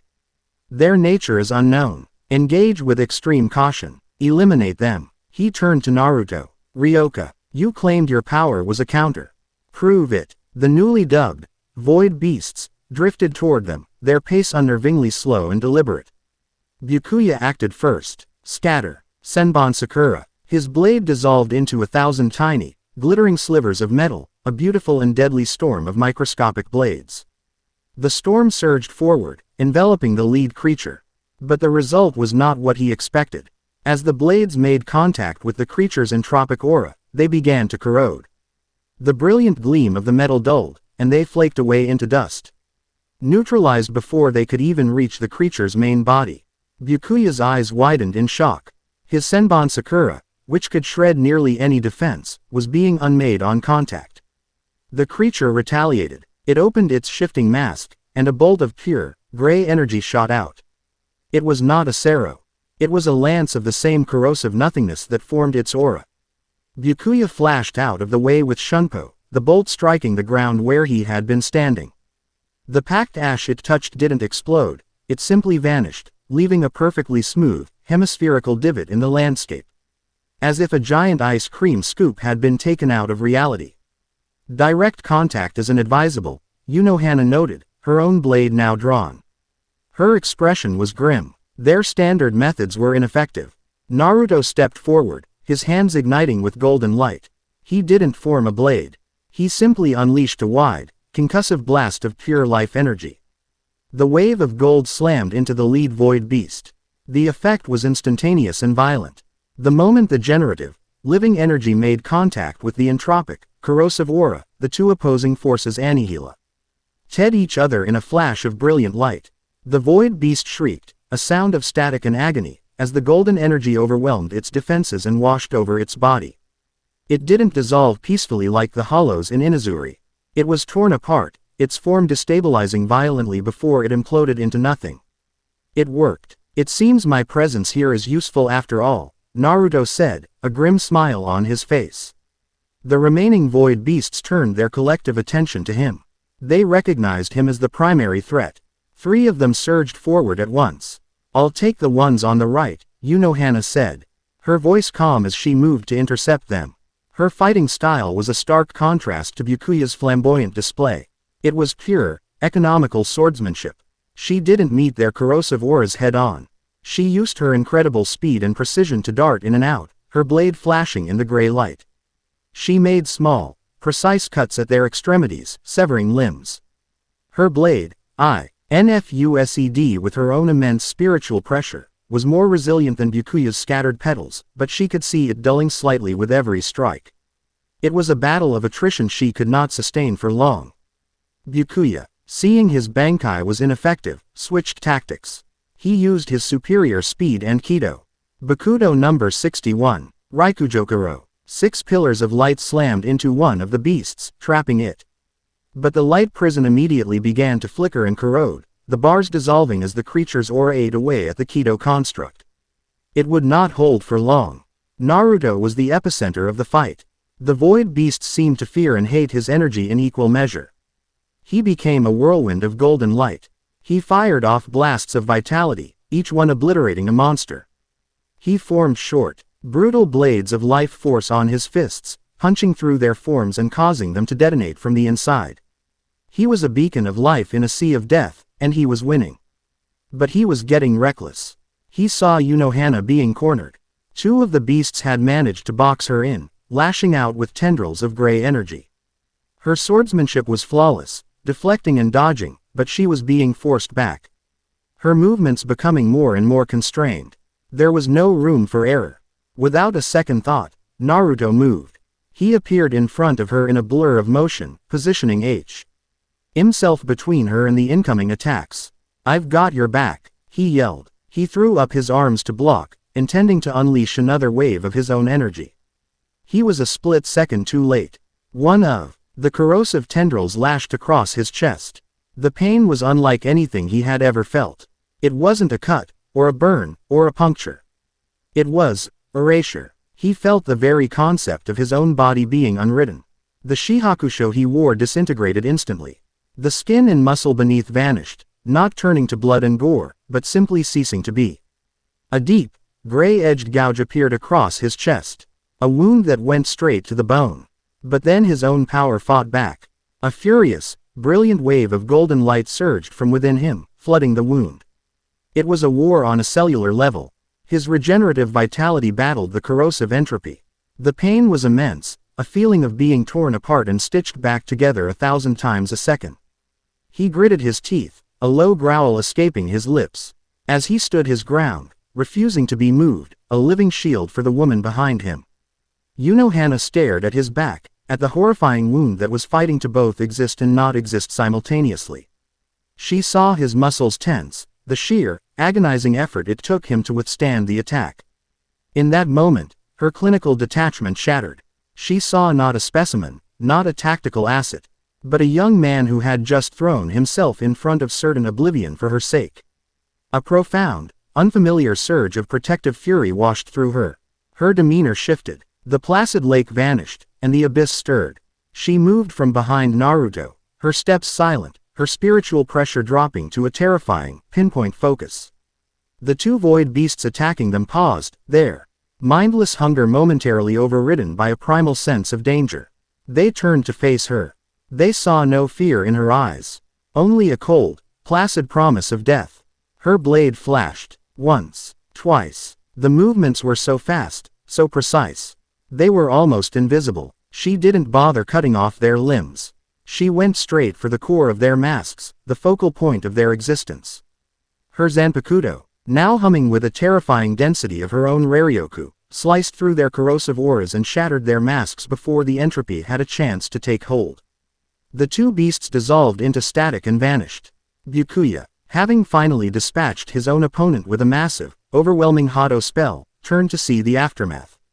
He saw Naruto on one knee, clutching his chest, the wound finally closing as his regeneration won the battle, leaving behind pristine, unmarked skin. And he saw Unohana standing over him, her Zanpakuto dripping with a faint, gray residue, her expression one he had never seen before, a chilling, predatory calm that made the hairs on his neck stand on end. The battle was over. The corrupted Garganta, its anchors destroyed, began to flicker and destabilize. With a final, silent implosion, it collapsed, leaving only the dead, gray plain behind. There was a moment of silence, broken only by Naruto's ragged breathing. He pushed himself to his feet, the last vestiges of the agonizing pain fading. "Thanks," he managed, giving Unohana a weak grin. "That was a close one." She sheathed her sword, the sound unnervingly loud in the silence. Her calm mask was back in place, but her eyes, when they met his, were different. They held a new depth, a warmth that had not been there before. You were reckless, she said, her voice soft. You were cornered, he countered. A silent understanding passed between them, a bond forged in the heat of a battle that defied the laws of their respective worlds. Byakuya approached them, his face a storm cloud of conflicting emotions. He had witnessed his vaunted Bankai fail. He had witnessed the Ryoka's power succeed where his had not. And he had witnessed a side of the gentle captain of the 4th Division that he had never imagined existed. The mission is complete, he stated, his voice clipped and formal, a desperate attempt to regain control of the situation. We are returning to the Seraite. I will make my report to the Captain Commander. He turned and vanished in a flicker of shunpo, unable to remain in their presence any longer. Naruto watched him go, then looked back at Unohana. The adrenaline was fading, leaving a deep, bone-weary exhaustion in its wake. The fight with his own regeneration had taken more out of him than the battle itself. Let's go home, Unohana said gently. She reached out and, for the first time, her touch was not clinical or professional. She placed a hand on his arm, her grip firm and supportive, and guided him away from the place where reality had been unwritten. Later that night, in the quiet solitude of her office, she insisted on examining him herself. There was no visible wound, but she wanted to be certain the corrosive energy had left no trace. Her office felt different now, more intimate. The memory of the battle, of his reckless sacrifice and her own terrifying response, hung in the air between them. Your Shihakusho is ruined, she noted, gesturing to the new gaping hole in the black fabric. It's a bad habit of mine, he admitted with a wry smile. My clothes tend to get shredded. She had him remove the tattered top so she could properly examine his chest. Her touch was light, professional, as her glowing green hands scanned his body. But there was a hesitancy to her movements, a new awareness of the living, breathing person beneath her hands. He was warm, solid, his skin radiating the vital energy she had come to find so fascinating. There are no lingering traces of the entropic energy, she confirmed, her voice a little softer than usual. Your vitality has purged it completely. You are, remarkably resilient. Told you I was hard to kill, he said, his voice quiet. Her hand stilled on his chest. She was standing very close to him. He could smell the faint, clean scent of medicinal herbs that always clung to her. He could see the intricate darkness of her eyes, the flicker of the candle flame reflected in their depths. The professional distance between them had evaporated, burned away in the heat of battle. Naruto-san, she began, her voice a near whisper. What you did today, it was foolish. Maybe, he said, his gaze locked on hers. But I'd do it again. The air crackled with an unspoken tension. Her hand, which was still resting on his chest, felt impossibly warm. He could feel the slight tremor in her fingers. She was the calmest, most controlled person he had ever met, but in this moment, he could feel the storm raging beneath her placid surface. A storm he had provoked, a storm he had shielded her from. She slowly withdrew her hand. Taking a step back, the moment was broken. She turned away, composing herself. You should rest, she said, her professional tone back in place, though it sounded strained. The expenditure of your energy was significant. Tomorrow, we will begin analyzing the data we have gathered. He nodded, not pushing it. He knew a boundary when he saw one. But he also knew that, today, something fundamental had changed between them.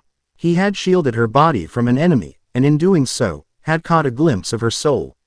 And she, in turn, had seen the fierce, protective loyalty that lay at the core of his being. He left her office, the silence of the 4th Division halls wrapping around him. But this time, it didn't feel like the silence of a cage.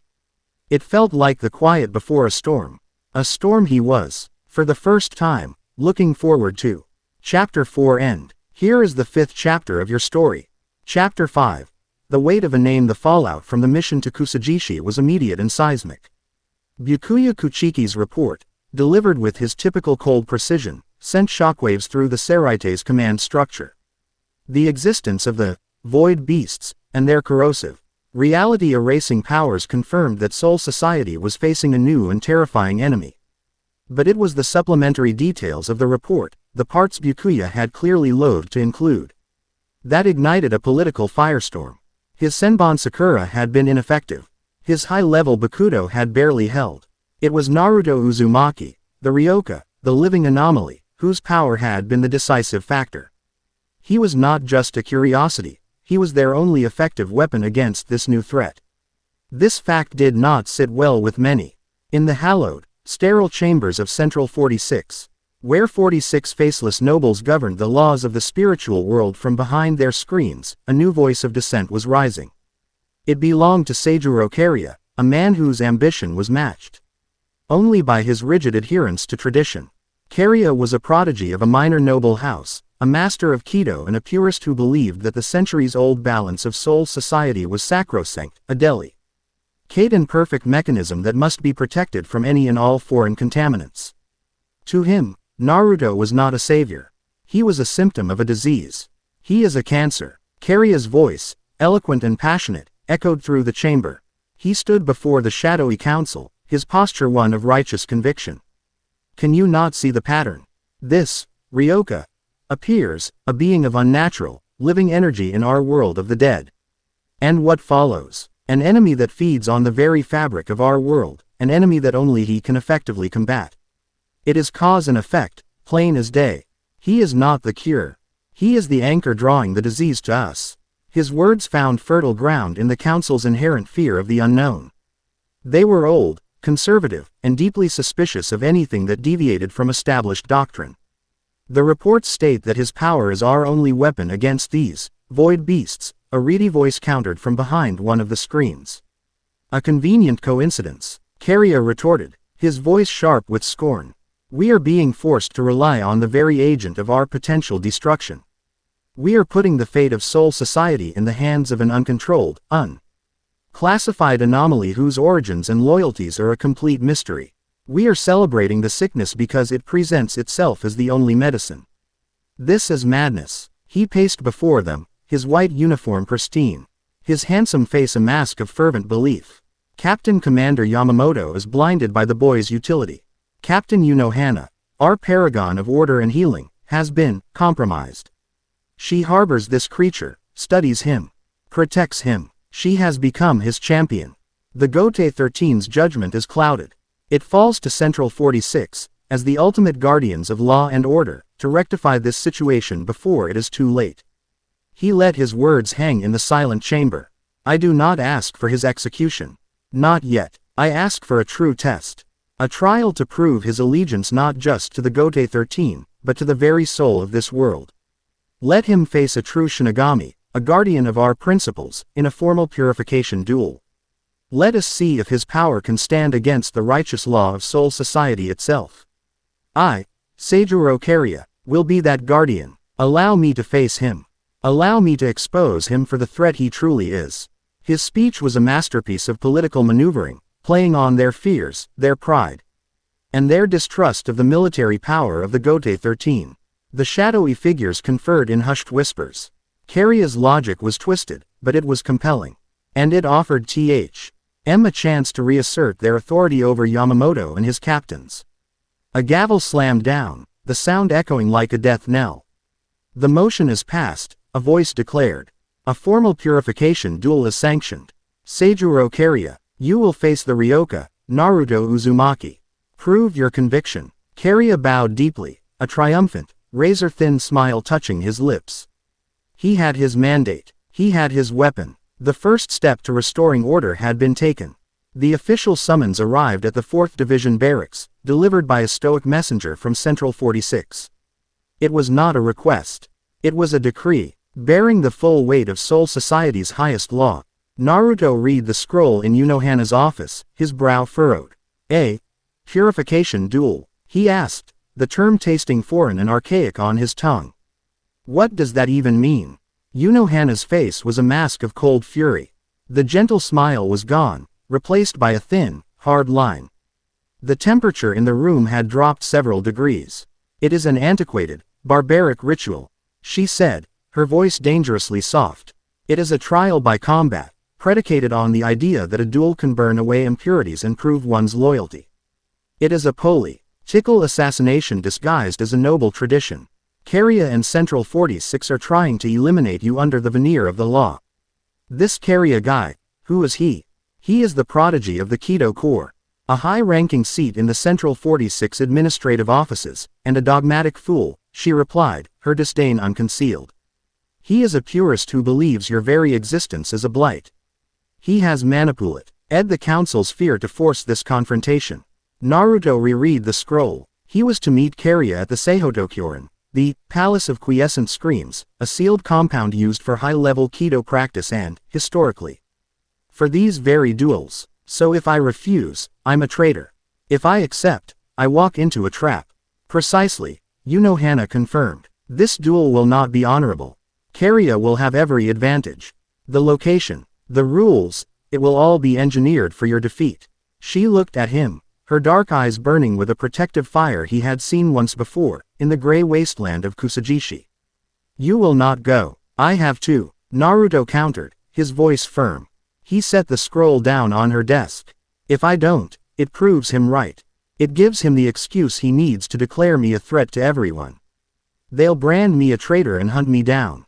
It puts you, the captain commander, everyone who has stood up for me, in an impossible position. Your safety is my responsibility, she stated, her voice leaving no room for argument. I will not allow you to walk into a government-sanctioned execution. And my honor is mine, he shot back, his own conviction rising to meet hers. I'm not going to hide behind you. I beat Kenpachi. I fought those void things. I can handle this Kido-pumping politician. You do not understand, Naruto, she insisted, her voice tight with a frustration she rarely showed. This is not a simple fight. This is politics. This is the law. They will not fight fair. They will use every trick, every loophole, to destroy you. Then I'll just have to be better than their tricks, he said. His jaw set. He met her gaze, his blue eyes clear and resolute. I'm not asking for your permission, Captain. I'm telling you what I'm going to do. I'm going to face him. And I'm going to win. Their wills clashed in the silent room, a stubborn, immovable object meeting an unstoppable, protective force. Unohana stared at him, at his defiant chin, at the unwavering certainty in his eyes. It was the same reckless, stubborn conviction that had made him throw himself in front of a corrosive energy beam for her. And she found, to her own profound annoyance, that she could not bring herself to forbid it. To do so would be to break the very spirit that she was beginning to admire. She let out a long, slow breath, the tension leaving her shoulders. The cold fury and her expression softened into a grim resignation. Very well, she conceded, her voice low. If you are so determined to walk into the viper's nest, then you will not go alone. The Seihotokyoran was a massive, circular compound. Its walls made of a special stone that absorbed spiritual energy, making them nearly indestructible. It was designed to contain catastrophic Kido failures or, in this case, a duel of immense power. Naruto stood in the center of the vast, empty courtyard, the single gate ceiling shut behind him with a heavy, final boom. The air within the compound was unnaturally still, the white sky above seeming distant and clinical. Opposite him stood Seijuro Kariya. He was tall, elegant, and carried himself with an air of absolute superiority. He was flanked by 10 other Shinigami, all wearing identical, unadorned white uniforms and impassive silver masks. They were his personal unit, the keepers of the balance. Ryoka, Kariya greeted, his voice echoing in the enclosed space. It was smooth, cultured, and dripping with condescension. I commend you for having the courage to appear. I confess, I thought you would cower behind Captain Unohana's skirts. I'm not the one who brought a cheering section to a one-on-one duel, Naruto retorted, his gaze flicking to the 10 masked figures. Kariya chuckled, a dry, unpleasant sound. They are not participants. They are witnesses, and adjudicators. They are here to ensure the purity of this ritual. He raised a hand, and the 10 keepers moved as one, taking up positions around the perimeter of the courtyard. Naruto felt a prickle of unease. Something was wrong. Their formation wasn't random. They were forming a pattern. The rules are simple, Kariya continued, a small, cruel smile playing on his lips. The duel ends when one of us yields or is rendered unable to continue. There are no other restrictions. Shall we begin? He didn't wait for an answer. Bakudo number 77, Tentikura. He spoke the incantation with casual, arrogant speed. A vast network of energy threads spread out from his hands, not at Naruto, but up into the sky, connecting with unseen points in the atmosphere. It was a high-level communication spell. "What are you doing?" Naruto asked, his senses on high alert. "A formality," Kariya said smoothly. "Informing the Gote 13 that the duel has commenced, and that no interference will be permitted." It was a lie. Naruto felt it instantly. A massive surge of power began to build, not from Kariya, but from the 10 masked figures around him. They raised their hands in unison, and the air began to hum. The stone walls of the compound glowing with faint, intricate symbols. "This was the trap. It seems the formal introductions are over," a calm voice said from above. Kariya's head snapped up. Standing on the lip of the high wall, her captain's Haori billowing around her, was Retsu Unohana. Her expression was serene, but her eyes were chips of ice. "Captain Unohana," Kariya spat, his composure finally cracking. "This is a sanctioned duel under the authority of Central 46. Your presence here is illegal. I order you to leave." "I am here as a medical observer," she replied, her voice carrying effortlessly across the courtyard. "A duel of this magnitude requires a medic on standby. It is standard procedure." She paused, her gaze sweeping over the 10 keepers, and the glowing runes on the wall. "Though this appears to be more than a simple duel." As she spoke, the trap was sprung. "Secret art of the keepers, the cage of annulment." The 10 Shinigami chanted in perfect, chilling unison. The runes on the walls flared. An immense, dome-shaped barrier of shimmering, black energy erupted from the ground, sealing the entire compound. It was not a simple Kido barrier. Naruto felt its effect immediately.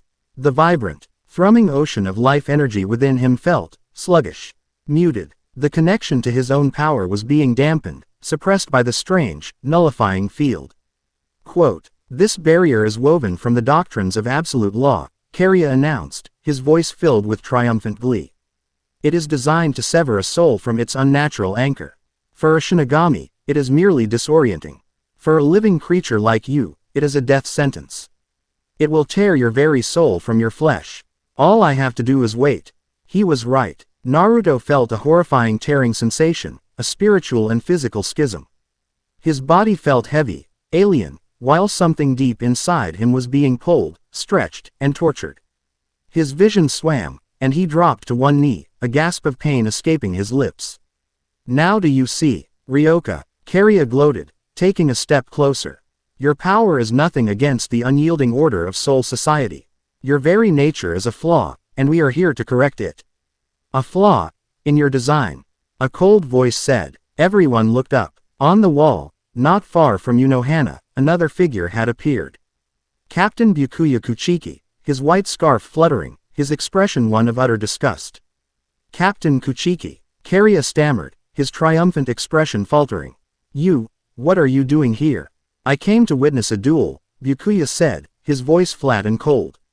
"Not a dishonorable ambush. You disgrace the very concept of law you claim to uphold, Kariya. You are a hypocrite and a coward." Kariya's face twisted into a mask of rage. "My methods are necessary to preserve order. You, a noble, should understand that better than anyone. Order without honor is simply tyranny," Byakuya retorted. He looked down at Naruto, who was struggling to stay conscious against the crushing pressure of the barrier. A flicker of something, perhaps a grudging respect born from the battle in Kusajishi, crossed his face. Whatever this boy is, he faced a superior enemy with his head held high. He has more honor than you and your masked dogs combined. While Kariya was distracted, Unohana acted. She was outside the barrier, but she could feel its effect on Naruto, a sea-kenning drain she could sense through their strange, resonant connection. She would not let this stand. She didn't draw her sword. She didn't use Kido. She simply let go. She released a fraction of her true power. Not the gentle, placid lake of the captain of the fourth. She let out a sliver of the bottomless, blood-soaked abyss. The killing intent of Yakiru Unohana, the first Kenpachi. The effect was cataclysmic. It wasn't a visible blast of energy.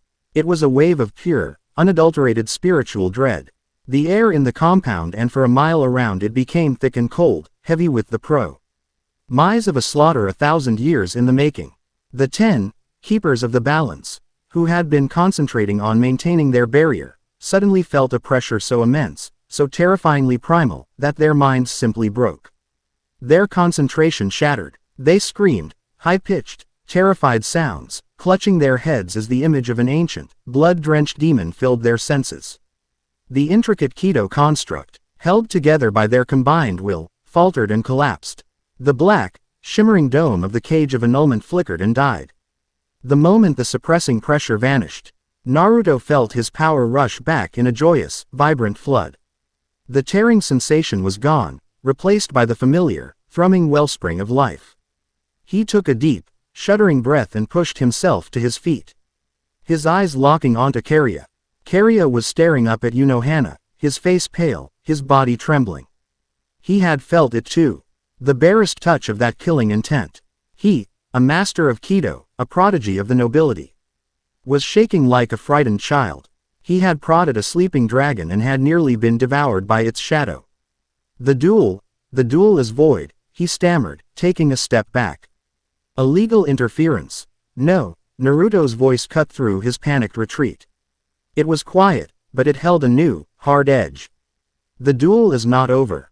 He blurred forward. Kariya, his composure shattered, barely had time to react. He threw up a hasty Kido shield. Bakudo number 81. Danku. A massive, transparent wall of energy materialized in front of him.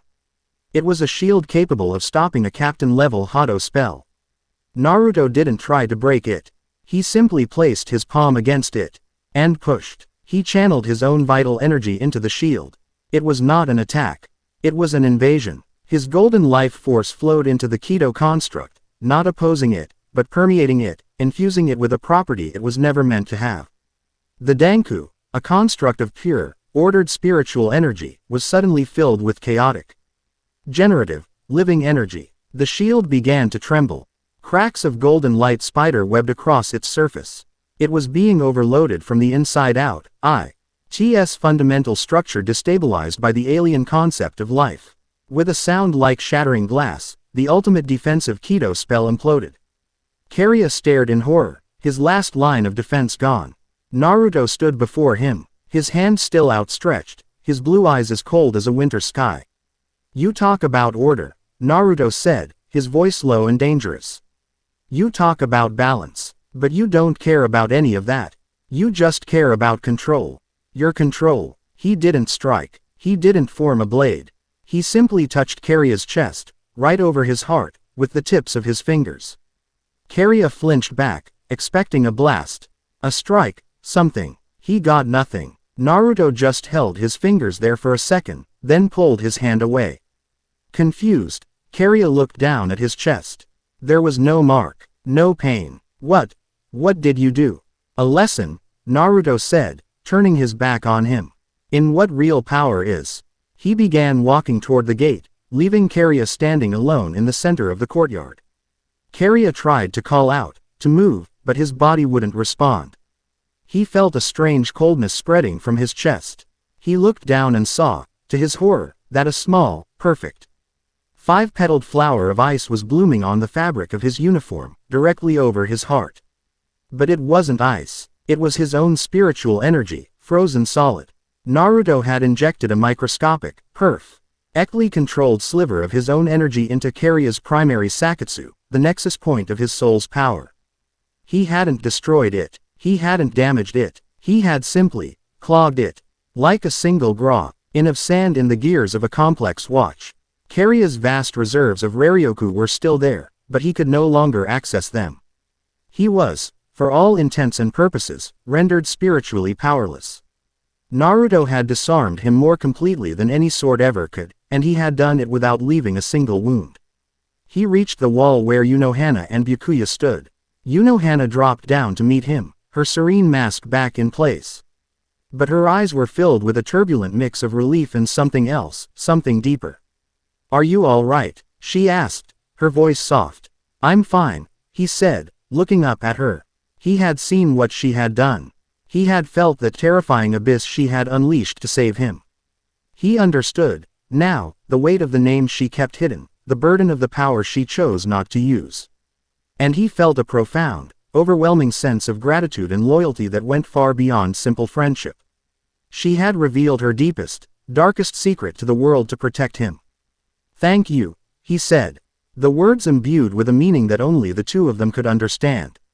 Byakuya landed silently beside them. He looked from the powerless Karya to the shattered keepers, being tended to by their own medics. Then to Naruto. Your methods are unorthodox, Ryoka, the noble captain said, his voice devoid of its usual contempt. It was replaced by a grudging, almost imperceptible note of respect. But effective. With that, he turned and was gone, leaving Naruto and Unohana alone in the courtyard. The political battle was won. Karya was disgraced, his plot exposed. Naruto's place in the Seraite was, for the moment, secure. But as he stood there, under the watchful, intense gaze of the woman who had just declared, in no uncertain terms, that he was under her protection, Naruto knew that the duel had changed everything. It had forged a bond between them that was now unbreakable, a debt that could never be repaid. He had walked into the viper's nest and come out unscathed, not just because of his own power, but because a dragon had decided to guard his back. And he knew, with absolute certainty, that he would do anything to be worthy of that protection. Chapter 5 End. Here is the 6th chapter of your story. Chapter 6. Minazuki and the Maelstrom. The aftermath of the failed purification duel was a quiet but brutal political purge. Seijuro Karya, disgraced and spiritually neutered, was brought before a furious Captain Commander Yamamoto. His testimony, combined with the corroborating and scathing report from Byakuya Kuchiki, led to the immediate dissolution of the Keepers of the Balance, and a severe, formal censure of the participating members of Central 46. The message was clear. Yamamoto and the Gote 13 would not tolerate the high government using their laws to conduct personal vendettas. Naruto's status was cemented. He was no longer a ward or a prisoner, but a recognized, if unclassified, asset. He was given more freedom, but he chose to remain within the relative sanctuary of the 4th Division. The incident had proven that while he had allies in high places, he also had powerful enemies who saw him as a fundamental blight on their world. But the political victory felt hollow to him. A deeper, more personal question now consumed his thoughts. It was the memory of that single, terrifying moment in the Seihotokyoran. The moment when Unohana had let her mask slip. He had felt that power, that bottomless abyss of killing intent. It was a power that dwarfed Kenpachi Zaraki's bloodlust, a pressure so ancient and absolute. It felt like a fundamental force of nature. It was the power of a true monster, hidden beneath the face of a saint. And she had unleashed it for him. He couldn't let it go. He needed to understand. He needed to see the woman behind the gentle smile and the terrifying shadow. He sought her out that evening, finding her not in her office, but in a place few in the Seraite even knew existed, a private, secluded dojo at the very rear of the 4th Division grounds. It was a simple, stark building of dark, weathered wood, surrounded by a meticulously raked sand garden. He found her standing in the center of the polished wooden floor, her captain's haori folded neatly to the side. She was dressed in a simple black gi, her long hair tied back, holding a bare zanpakuto. It was not the sealed cane she usually carried. This was its true form, a long, elegant nodashi that seemed to curve and flow like water. She was practicing her kata, her movements a mesmerizing blend of lethal grace and perfect control. Each swing, each step, was a testament to 1,000 years of mastery. She stopped as he entered, her body perfectly still, the tip of her blade unwavering. She turned to face him, her expression calm. But her eyes held a quiet wariness. She knew why he was here. The forms helped to quiet the mind, she said, her voice soft in the echoing silence of the dojo. Does it work? He asked, stepping onto the wood floor. Sometimes, she admitted. She sheathed her sword with a soft click. You were troubled, Naruto-san. I saw what you did at the duel, he said, getting straight to the point. He wasn't here for pleasantries or tea.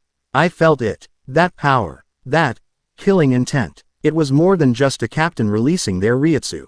It was something else. Something older. She regarded him silently, her face unreadable. It was a necessary measure to ensure your safety. I know. And I'm grateful, he said, his voice earnest. But that's not what this is about. I don't want to just be grateful. I want to understand. He took a step closer, his blue eyes locking on hers, full of a sincere, non-judgmental curiosity. You carry a heavy burden. I've sensed it since the day we met. This abyss you keep locked away. I'm not afraid of it. But I need to understand the person who carries it. The real you. Not just Captain Unohana, the master healer. He paused, his next words a profound risk. Show me. Her placid expression finally broke. A flicker of shock, of vulnerability, crossed her features. In 1,000 years, no one had ever asked to see the monster she kept caged. They either feared it, denied it, or, in the case of a young Zaraki, wanted to be destroyed by it. No one had ever asked to understand it. You do not know what you are asking, she said, her voice a low, dangerous whisper. The person you speak of, she is not a healer. She is a killer, the greatest sinner in the history of Soul Society. Then show me the sinner, he replied without hesitation. I've faced down monsters my whole life, inside and out. I've seen the worst that people can do. I'm still here. He met her gaze, his own resolve absolute. I trust you. Do you trust me? That was the question that broke her. Trust. It was a currency she had not dealt in for centuries.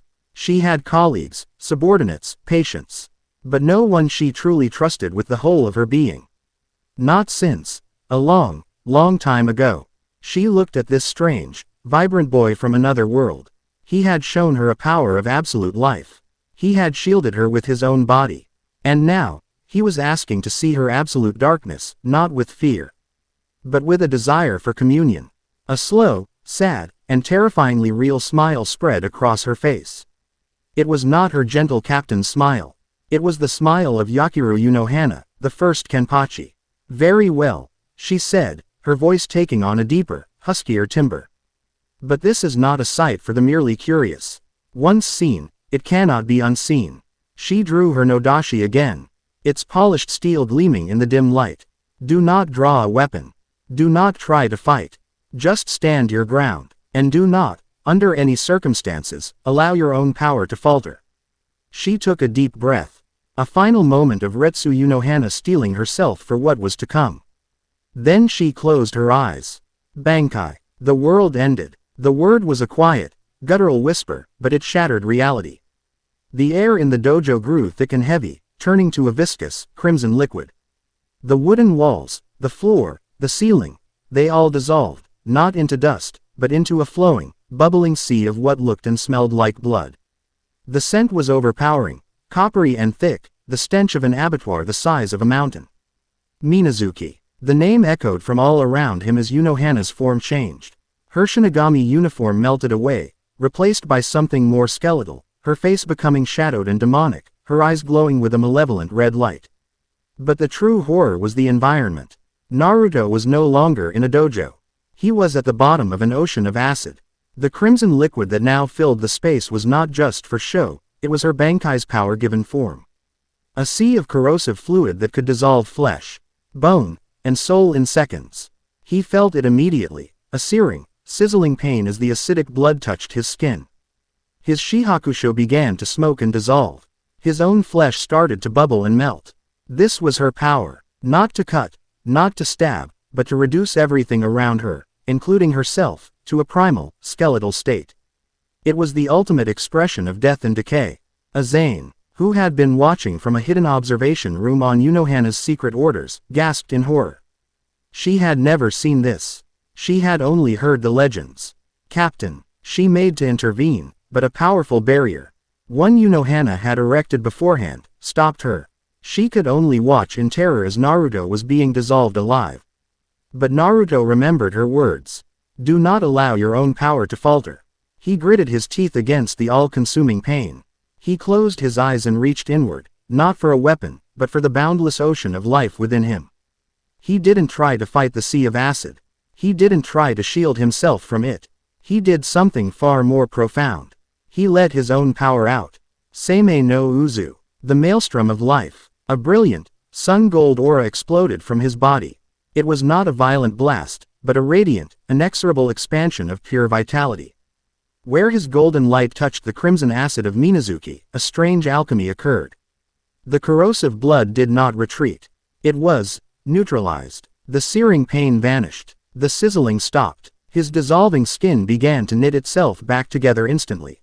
He stood there, a pillar of defiant, golden life in the heart of a crimson hellscape. His aura pushed back against the tide of death, carving out a small, radiant sanctuary in the epicenter of her Bankai. The acidic sea churned and boiled at the edges of his golden light. The two opposing, absolute forces grinding against each other in a silent, cosmic war. The principle of absolute decay versus the principle of absolute creation. He opened his eyes. He saw her, the skeletal, demonic visage of the Kenpachi, her glowing red eyes wide with utter shock. She had expected him to endure, perhaps, to survive for a few moments through his incredible regeneration. She had not expected him to tame her Bankai.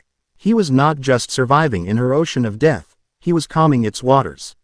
Slowly, deliberately, he took a step. The Gaul, den sanctuary of his aura moved with him. He walked through the sea of blood, his energy pacifying it with every footstep. The corrosive liquid parted before him, rendered inert by his mere presence. He walked until he was standing directly in front of her, the demon she had become. He didn't raise his fist. He didn't prepare an attack. He simply looked at the monstrous form she presented, and he saw the lonely, burdened soul within. He saw the centuries of atonement, the self-imposed prison of gentleness she had built around this terrifying power. And he felt no fear, only a deep, aching empathy. He reached out his hand, his fingers glowing with a soft, warm light. He slowly, gently, touched her face, the shadowed, skeletal cheek of the Kenpachi. His touch was not an attack. It was an acceptance. In that single, gentle contact, he conveyed everything without a word. I see you, all of you, the healer, the killer, Yakiru, Retsu, and I am not afraid. I accept it all. For the first time in 1,000 years, someone touched the monster, and did not try to kill it or run from it. They just accepted it. A tremor ran through Unohana's entire being. A shuddering crack appeared in the facade of the Kenpachi. The glowing red eyes flickered, and for a second, he saw her true eyes, dark and wide and filled with a profound, soul-shattering vulnerability. The skeletal form wavered, the crimson world shattered like glass. With a collective gasp of air, reality reasserted itself. They were back in the dojo. The wooden walls, the polished floor, it was all back, completely unharmed. Unohana was standing before him. Back in her black gi, her nodashi still in her hand. But her perfect composure was gone. Her shoulders were trembling, her breathing ragged. She was staring at his hand, still hovering inches from her face. As if it were a brand. She collapsed. Her knees gave out, and she would have fallen to the floor if Naruto hadn't caught her. He dropped to his knees with her, holding her upright. Her sword clattered to the wooden floor beside them. How? She whispered, her voice raw, stripped of all its layers of control. She looked up at him, her eyes shimmering with unshed tears. My Minazuki, it reduces all to bone. Nothing has ever withstood it. You told me not to let my power falter, he said, his voice soft. He gently brushed a stray strand of hair from her face. My power is life. It doesn't know how to do anything but live. It doesn't matter what kind of death you show it. They knelt there in the silent dojo, face to face, the air crackling with the aftermath of their clashing realities. He saw her then, truly saw her for the first time. The weight of her past, the loneliness of her power, the profound shock of being, for the first time, completely seen and completely accepted. The distance between them, which had been shrinking for weeks, vanished in an instant. The professional curiosity, the mutual respect, the burgeoning friendship, it all coalesced into something far more powerful. Far more elemental. He leaned in, and she met him halfway. Their kiss was not gentle. It was a collision. It was raw, passionate, and desperate, a release of sen. Turies of pent-up loneliness and a lifetime of searching for a kindred spirit. It was the taste of ozone after a lightning strike, the feeling of life rushing back after near drowning. It was the maelstrom and the crimson lily. The creator and the destroyer, finally meeting in a perfect, impossible equilibrium. It was everything. He wrapped his arms around her, holding her tightly, and she clung to him. Her fingers digging into the fabric of his uniform as if he were the only solid thing in a world that had just been turned upside down. Her mask was gone. Her walls were shattered. In the quiet solitude of her hidden dojo, Yakiru Unohana, the first and greatest Kenpachi, had finally found a peace she never thought she deserved, in the arms of a man whose very existence was a defiance of the death she had once embodied. From the observation room, Azane watched, her hand over her mouth, tears streaming down her face. They were not tears of fear or horror. They were tears of pure, unadulterated joy for the captain she had served and revered for so long. She had just witnessed her captain's deepest hell, and she had seen her find her salvation. She quietly turned and left, giving them the privacy they had so desperately earned. The world outside, with its politics and its void beasts and its encroaching darkness, could wait. For tonight, in the aftermath of a battle between life and death, two of the most powerful beings in Soul Society had found something far more profound, a home in each other. Chapter 6 End. Here is the 7th chapter of your story. Chapter 7. The Core. Update Guardian Seijuro Kariya existed in a state of living death. Stripped of his titles, his rank, and his connection to his own spiritual power, he was confined to a solitary cell deep within the 2nd Division's detention facilities. It was a place known as the Muken, the nothingness, a lightless, soundless void where disgraced Shinigami were left to rot for eternity. But his sentence was different. Yamamoto had not condemned him to oblivion, but to something far worse, reflection. He was left in a standard, high-security cell, forced to confront the totality of his failure every waking moment. He would spend hours staring at his own hands, trying to summon the faintest glimmer of Raryoku, the power that had defined his entire existence. But there was nothing. The wellspring was still there, a tantalizing ocean just beyond his reach, but the pathway to it was blocked by the ghost of Naruto Uzumaki's touch. A single, elegant, and utterly humiliating act of violation had rendered him spiritually impotent. His purest ideology had curdled into a venomous, obsessive hatred. It was no longer about order or balance. It was about the Ryoka. Naruto Uzumaki, the living anomaly who had not only defeated him but had done so with a casual, insulting grace that mocked everything Kariya stood for. He had been so certain of his righteousness, of the inherent superiority of Soul Society's laws. Naruto had shattered that certainty not with overwhelming force, but by demonstrating a power that operated on a level Kariya couldn't even comprehend. It was in the depths of this bitter, impotent rage that the visitor came. It did not open the door or pass through the walls. It simply arrived. One moment, Kariya was alone in the dim light of his cell. The next, a figure stood in the shadows in the corner. It was tall and unnaturally still, cloaked in a robe of shifting, static gray that seemed to absorb the light around it. Its face was a smooth, featureless expanse of bone-white material, like an unfinished mask. There was no spiritual pressure, no sound, no scent. It was a pocket of absolute nothingness given form. "Who are you?" Kariya demanded, his voice a harsh rasp. He tried to stand, to assume a posture of authority, but his body felt weak, his limbs heavy. "You are a being of order, cast into chaos," the voice echoed, not in the air, but directly inside Kariya's mind. It was a cold, sibilant whisper. The sound of 1,000 voices speaking in perfect, chilling unison. "You sought to purge a flaw, and in doing so, you became one." "I was betrayed," Kariya spat, venom dripping from his words. "The Gote 13 is corrupt. They have embraced the anomaly. They are blind. We see your conviction," the voice continued, its tone devoid of emotion. "We see the perfection of your ideal. A world of perfect, silent, unchangeable order. It is a beautiful vision. It aligns with our own grand design." A flicker of something, hope, perhaps, ignited in Kariya's chest. He was not alone in his belief. "Who are you?" he asked again, his voice less hostile, more curious. The featureless mask tilted. "We are the progenitors of silence. We are the answer to the grating, chaotic noise of existence. The cycle of life, death, and reincarnation is a flawed, messy system. It is an engine of endless, pointless struggle. We offer a final, perfect solution. The great stillness." Kariya felt a cold dread mix with his fascination. This was not a Shinigami. This was something else, something ancient. "The void beasts, they are yours. They are our scalpels, crude instruments for excising the most glaring tumors of reality. But they are artless. You, Seijuro Kariya, you are an artist. You understand that true order cannot be imposed by brute force. It must be woven into the very fabric of the world. The being took a step out of the shadows. It raised a hand, its long, gray fingers seeming to stretch and warp in the dim light. In its palm, a small, dark singularity pulsed, a miniature black hole of pure, concentrated void. The anomaly, Naruto Uzumaki, is a nexus of chaotic, generative energy. He is the antithesis of our design. He is the loudest noise in a universe we wish to silence. We have seen your desire to eliminate him. We can give you the power to do so.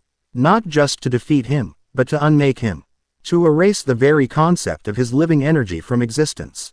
Kariya stared at the pulsing void in the creature's hand. This was a power beyond any Kido, any Zanpakuto. This was the power he had seen in the wastes of Kusajishi, the power to delete reality itself. It was the ultimate tool of purification. What do you want in return? Kariya asked, his voice a hoarse whisper. Your allegiance, your artistry, the voice whispered in his mind. Become our knight, our champion in this world. We will restore your power, magnified 1,000-fold. We will give you the means to enforce the perfect order you crave. All you must do is accept our gift, and point your newfound power at the heart of the chaos. Kariya looked at his own useless hands, then back at the pulsing void. His pride, his ambition, his shattered ideology, it all swirled into a single burning point of desire. The desire for revenge. The desire to be proven right. If the Gote 13 would not see the truth, he would burn it into their eyes. He would become the very force of nature required to cleanse the world of its greatest flaw. I accept, he said, his voice ringing with a newfound, terrifying conviction. The cloaked figure extended its hand. Then be reborn, Knight of the Void. The singularity of nothingness flowed from its palm and into Kariya's chest. The pain was absolute, a feeling of being unmade and remade atom by atom. He screamed, a sound of pure agony that was swallowed by the shadows of the cell. His body convulsed, his spiritual energy not just returning, but being fundamentally rewritten. The frozen blockage in his soul shattered, and his Raryoku came roaring back. But it was no longer his own. It was cold, entropic, and colored a deep, starless black. When the transformation was over, Seijuro Kariya stood, but he was no longer just a Shinigami. His eyes glowed with a faint, gray light. Veins of black energy pulsed beneath his skin. His own spiritual pressure was gone, replaced by a chilling, oppressive aura of pure void. He raised a hand, and a blade of solid, light-devouring darkness formed in his grasp. He smiled, a cold, terrible expression. He had found his purpose again. The first sign that something was wrong was the sky. The serene blue of the Seraite's artificial sky began to pale, the color draining away as if a celestial artist were washing their canvas. A deep, unnatural silence began to fall, muffling G-sound and creating a strange pressure in the ears of every Shinigami. Then the alarms began to scream. Not just one, but every alarm, from every division, all at once. Naruto and Unohana were in her garden, sharing a rare moment of peace. In the weeks following the duel, their relationship had deepened into a quiet, comfortable intimacy. The walls between them had vanished, replaced by an easy familiarity built on shared secrets and a profound, mutual respect. He was teaching her the fundamentals of his gardener's approach to healing, while she was explaining the intricate architecture of Shinigami souls. They both felt the shift at the same moment. Naruto felt it as a sudden, sickening drop in the ambient life of the world, like a vibrant symphony abruptly losing all its instruments. Unohana felt it as a wave of oppressive, unnatural silence that was the antithesis of all her senses. What is that? Naruto asked, standing up, his body instantly on high alert. Before Unohana could answer, a massive explosion ripped through the heart of the Seraite. A pillar of black, corrosive energy erupted into the sky from the direction of the 1st Division Barracks, the seat of Yamamoto's power. It was an energy Naruto recognized with a sickening lurch in his stomach. It was the same entropic, void-like power of the beasts from Kusajishi, but magnified 1,000 times over. Shunpo was a blur of motion as they raced toward the chaos. The scene they arrived at was one of utter devastation.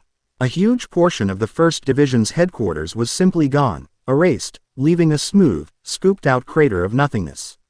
Shinigami lay scattered on the ground, not wounded, but unconscious, their own spiritual energy flickering weakly.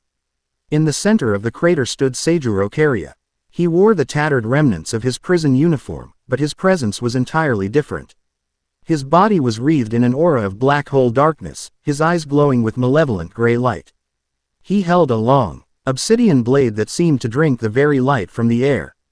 Kariya. A roar of fury echoed. Captain Commander Yamamoto stood opposite him, his ancient body tense, his uniform scorched. A thin trickle of blood running from his temple. His Zanpakuto, Ryujin Jaka, was drawn, but he had not yet released it. What is the meaning of this? How did you escape? What have you done to yourself? I have been enlightened. Old man. Kariya's voice was a discordant harmony of his own cultured tones and the cold, sibilant whisper of the void. I have been given the power to restore the order you have abandoned. He raised his free hand and pointed it at a nearby building. A beam of pure blackness shot from his palm. The building did not explode or crumble. The section the beam touched simply vanished. Erased from existence. He's using the same power as the void beasts, Naruto said, his voice grim as he and Unohana landed near Yamamoto. Kariya's glowing eyes snapped to Naruto. A look of pure, unadulterated hatred twisted his features. Uzumaki, he hissed. The chaotic flaw, the source of the noise. I was promised I would be the one to silence you. Kariya, whatever power you've accepted, it's corrupting you. Unohana said, her voice calm but firm, her own hand on her blade. You must stop this. Corrupting me. Kariya let out a chilling, discordant laugh. No, Captain. It has perfected me. It has given me the clarity to do what must be done. His gaze shifted, lifting past them, toward the highest point in the Seraite. The Sokyoku Hill, the site of executions, but more importantly, the symbolic heart of the soul cycle itself. To purify this world, I must first cleanse its heart. I will tear down the system of reincarnation and usher in an age of perfect, unchanging stillness. With another explosive burst of black energy, he shot into the air, a meteor of darkness heading straight for Sokyoku Hill. He must not be allowed to reach it. Yamamoto roared, Captains, engage, stop him at all costs. The call went out, and the Gote 13 responded. From every direction, captains and lieutenants converged on Kariya's path. Soi Fan appeared in a blur, her blade aiming for his neck. Naijeki Kesatsu, her Shikai ability, a guaranteed kill on the second strike, was one of the most feared in Soul Society. Her first strike landed, a small butterfly mark appearing on Kariya's neck. He didn't even flinch. He backhanded her with a wave of void energy that sent her tumbling through the air, her own power disrupted. Your laws of death do not apply to the void, he sneered. Shunsui and Yukataki unleashed their dual Zanpakuto, a storm of wind and energy that Kariya simply carved through with his obsidian blade, the Kido-like attacks dissolving on contact. The Gote 13, the most powerful military force in the world, was being thrown into chaos. Their established techniques, their centuries of training, were proving useless against an enemy who simply unmade their power. Byakuya Kuchiki appeared before him, his face a mask of cold fury. You are a disgrace to your name and to the law, Kariya. Scatter, Senbon Sakura Kajiyoshi, a universe of 100 million tiny, glittering blades erupted, a tidal wave of steel that swarmed Kariya from all directions. It was Byakuya's Bankai, one of the most beautiful and devastating abilities in the Seraite. Kariya simply stood there, a look of contempt on his face.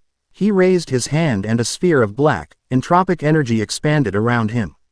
The millions of blades, the pride of the Kuchiki clan, struck the sphere and were annihilated, turning to inert dust before they could even scratch its surface. Your precision is meaningless against oblivion, noble, Kariya taunted. He lunged forward, his obsidian blade piercing through Byakuya's unprepared defense. The blade plunged deep into Byakuya's shoulder, and the proud captain cried out as he felt the corrosive energy not just cutting him, but erasing that part of his body. Just as Kariya was about to deliver a final, killing blow, a flash of gold intervened. A shimmering blade of pure life force, wielded by Naruto, slammed into Kariya's obsidian sword. The two opposing forces met with a deafening, silent scream of annihilating energy. Light and void, creation and entropy, locked in a furious stalemate. Get away from him, Naruto yelled, pushing with all his might. The force of their collision blasted both of them back. Naruto landed lightly on his feet beside the wounded and shocked Byakuya. Kariya stumbled back, his glowing eyes fixed on Naruto. His hatred burning with the intensity of a dying star. There you are, Kariya whispered. The main event. Unohana was instantly at Byakuya's side, her hands glowing with green healing energy. But she grimaced. The wound is not closing. His energy, it's being erased at the source. My Kaido can only slow it down. The battle had ground to a halt. The other captains had been swatted aside, and Byakuya, one of their strongest, had been critically wounded in seconds. All eyes were on the confrontation now taking place at the base of Sokyoku Hill. Naruto Uzumaki versus the corrupted Seijuro Kariya. The living anomaly versus the Knight of the Void. This ends now, Uzumaki, Kariya said, raising his void blade. I will correct the mistake of your existence. You're not Kariya anymore, Naruto replied, his own body flaring with a brilliant golden aura that pushed back against the encroaching silence and despair. You're just a puppet for whatever whispered in your ear in that cell.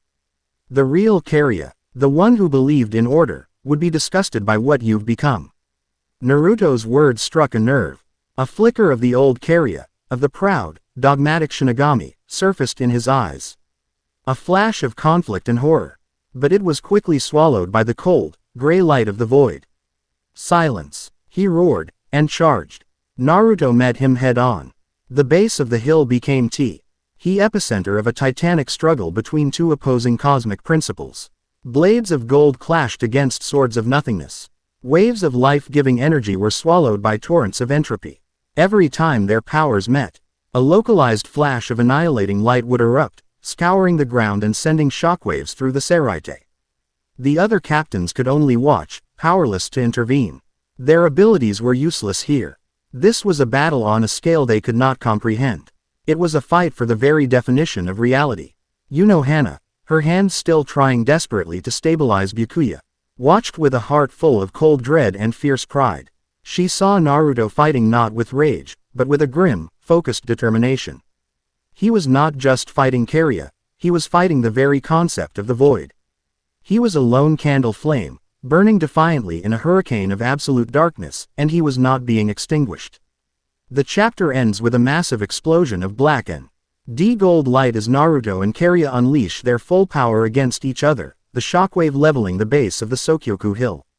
When the light clears, they are both still standing, panting, their powers locked in a seemingly unbreakable stalemate, preparing for the final, decisive clash that would determine the fate of not just the Seraite, but the very principles of existence itself. Chapter 7 End.